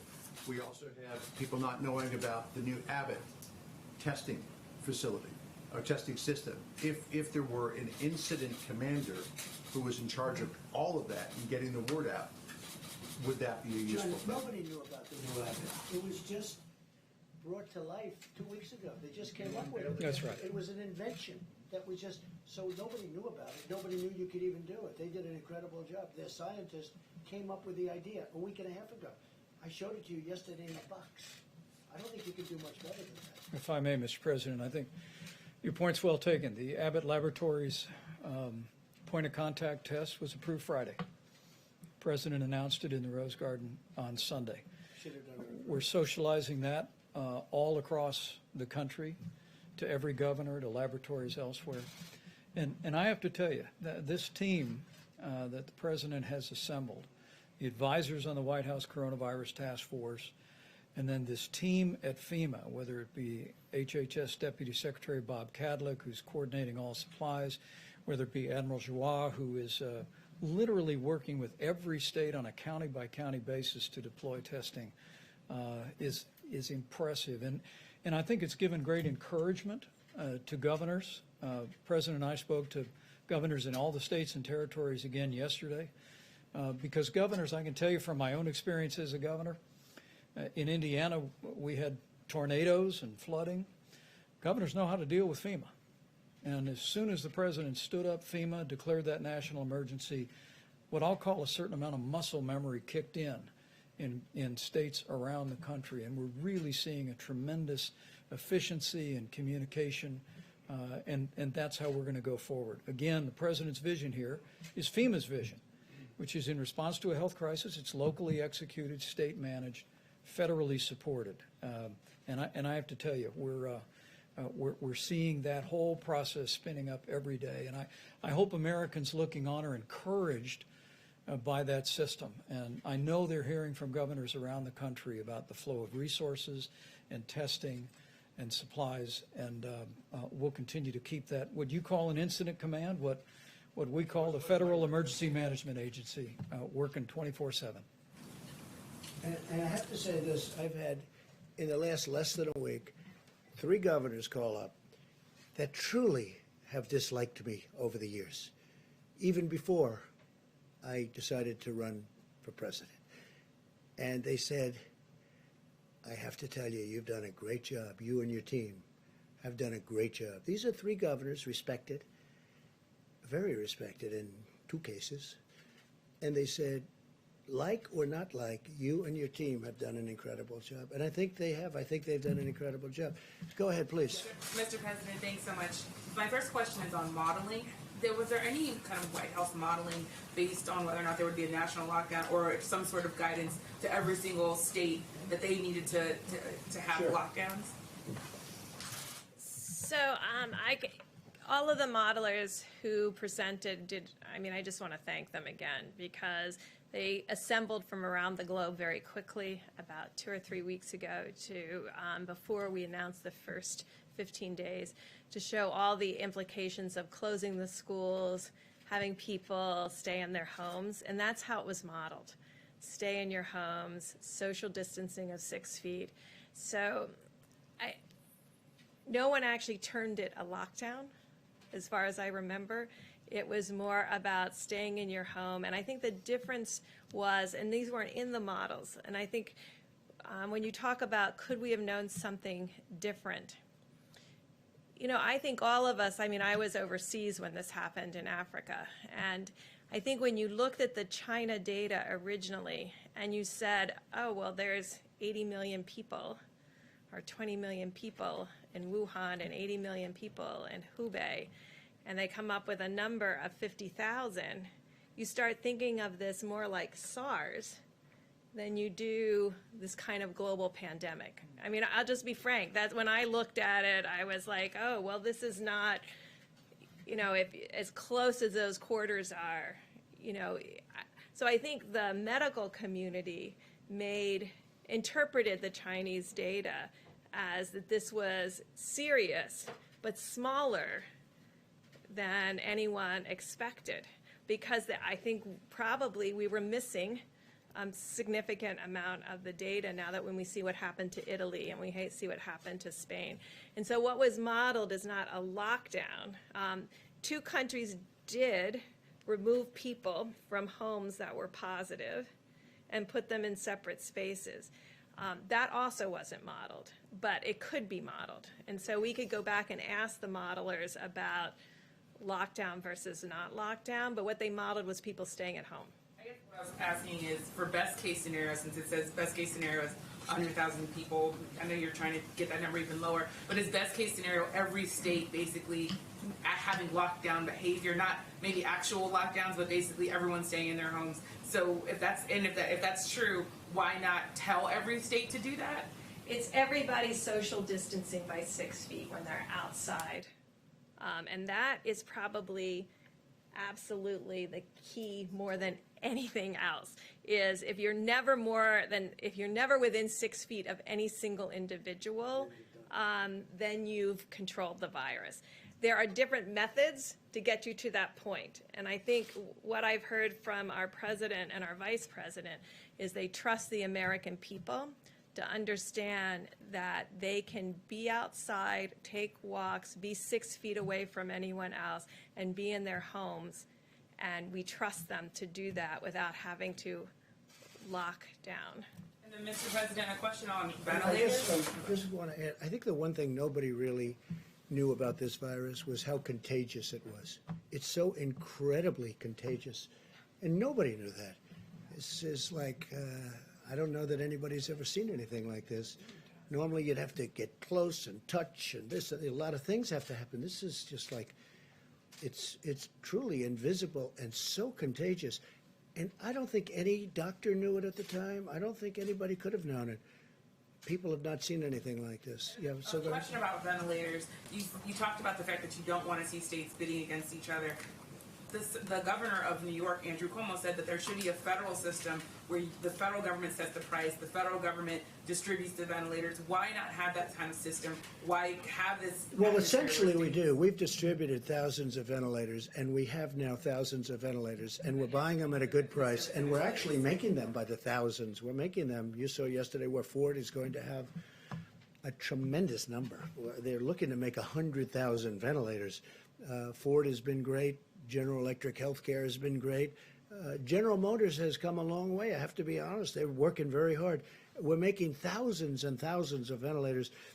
You know, at the end of this, and there will be, don't say I'm optimistic, because I don't want to, I wouldn't want to do that.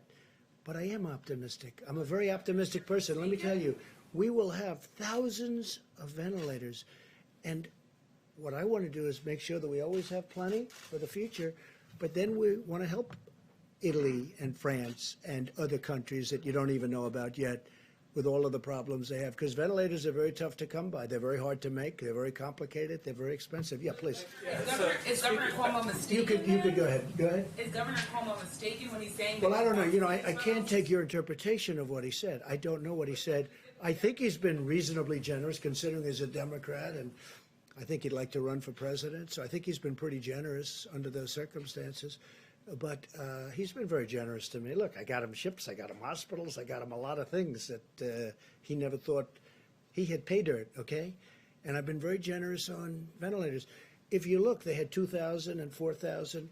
They had thousands of ventilators in his warehouse, in their warehouse, waiting to be picked up. They never picked them up. So I'd have to hear it from him, face to face. Do you want to, how about one more, and we'll see you tomorrow. Is that okay? Don't say that I cut it short. They'll say That's right. It could be almost tomorrow, but you know what? In the meantime, I'm sure people are enjoying it. No, I will say this. It's an incredibly dark topic, an incredibly horrible topic, and it's incredibly interesting. That's why everybody is, they're going crazy. They can't get enough of it, and they want to be careful. And I guess they're studying it for themselves. They're studying if they get it. A lot of people have it. A lot of people are positive, and they hope for the best. Because when this gets the wrong person, meaning a person that qualifies, generally speaking, under the list, it is ravaging. It is horrible. Go ahead. How about you in the back? Thank you. Is there any data to suggest that you're going to see a second wave at the point at which these stay-at-home orders, these lockdowns? Well, if we do see a second wave, because I've heard Dr. Fauci answer this question, if we do, we're going to be, I think, very well prepared. And the second wave won't be like the first wave. And with that, I better let him give you a little bit more to that answer, because I don't want to have him upset with me and say, I wish you would have answered that question. Come on, doctor. So when you talk about second wave, I think you really are talking about two different things that are a little bit different. So, for example, after the 30 days, if we get the mitigation that we hope will get us to the suppression that Dr. Birx was talking about, there's a danger if we don't continue to maintain that we have a resurgence right within the current outbreak. That's sort of a second wave, but it really is an exacerbation of the current wave. We hope that doesn't happen, and that's why we're really pushing and why I was so emphatic about making sure we abide by those mitigation strategies. The other aspect of a second wave is something that's just the nature of a virus that's, as the president said, highly transmissible and is going to be circulating in other parts of the world as we're going down, which I think we will, and I feel certain that we will. Then we have to worry about the next season. And as was just mentioned, that's when you use the experience that you have, the interventions that you've developed, and hopefully a vaccine that you'll be able to deploy as quickly as you possibly can. That's that second wave that really is more seasonal than an exacerbation of something that you pull back on. Dr. Fauci, And a lot of very positive things are happening with the therapeutics and drugs of different kinds and the vaccines. I think a lot of very positive things are happening. Okay, one more. Please, go ahead. So under some of the worst case scenarios, there is a real scarcity problem. If you've given out, say, 7,000 ventilators and we've got 10,000 around. So I'm just curious, who signs off on those life and death decisions before GM and Ford ramp up? Well, I would say who's gonna sign Mike off? Pence, myself, the head of FEMA, some of our generals that are working that are doing an unbelievable, we have generals that are working that are unbelievable talents, unbelievable leaders, and it'll go through one of 3 or 4 people if it comes down to that, and I hope it doesn't come down to that, because I think we're very well equipped, and it's an honor to be here tonight.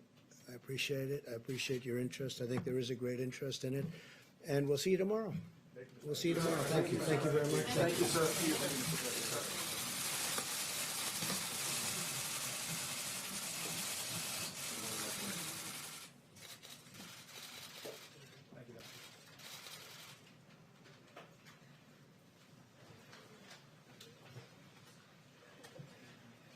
Outstanding, everyone. Get the blood flow. Let's go.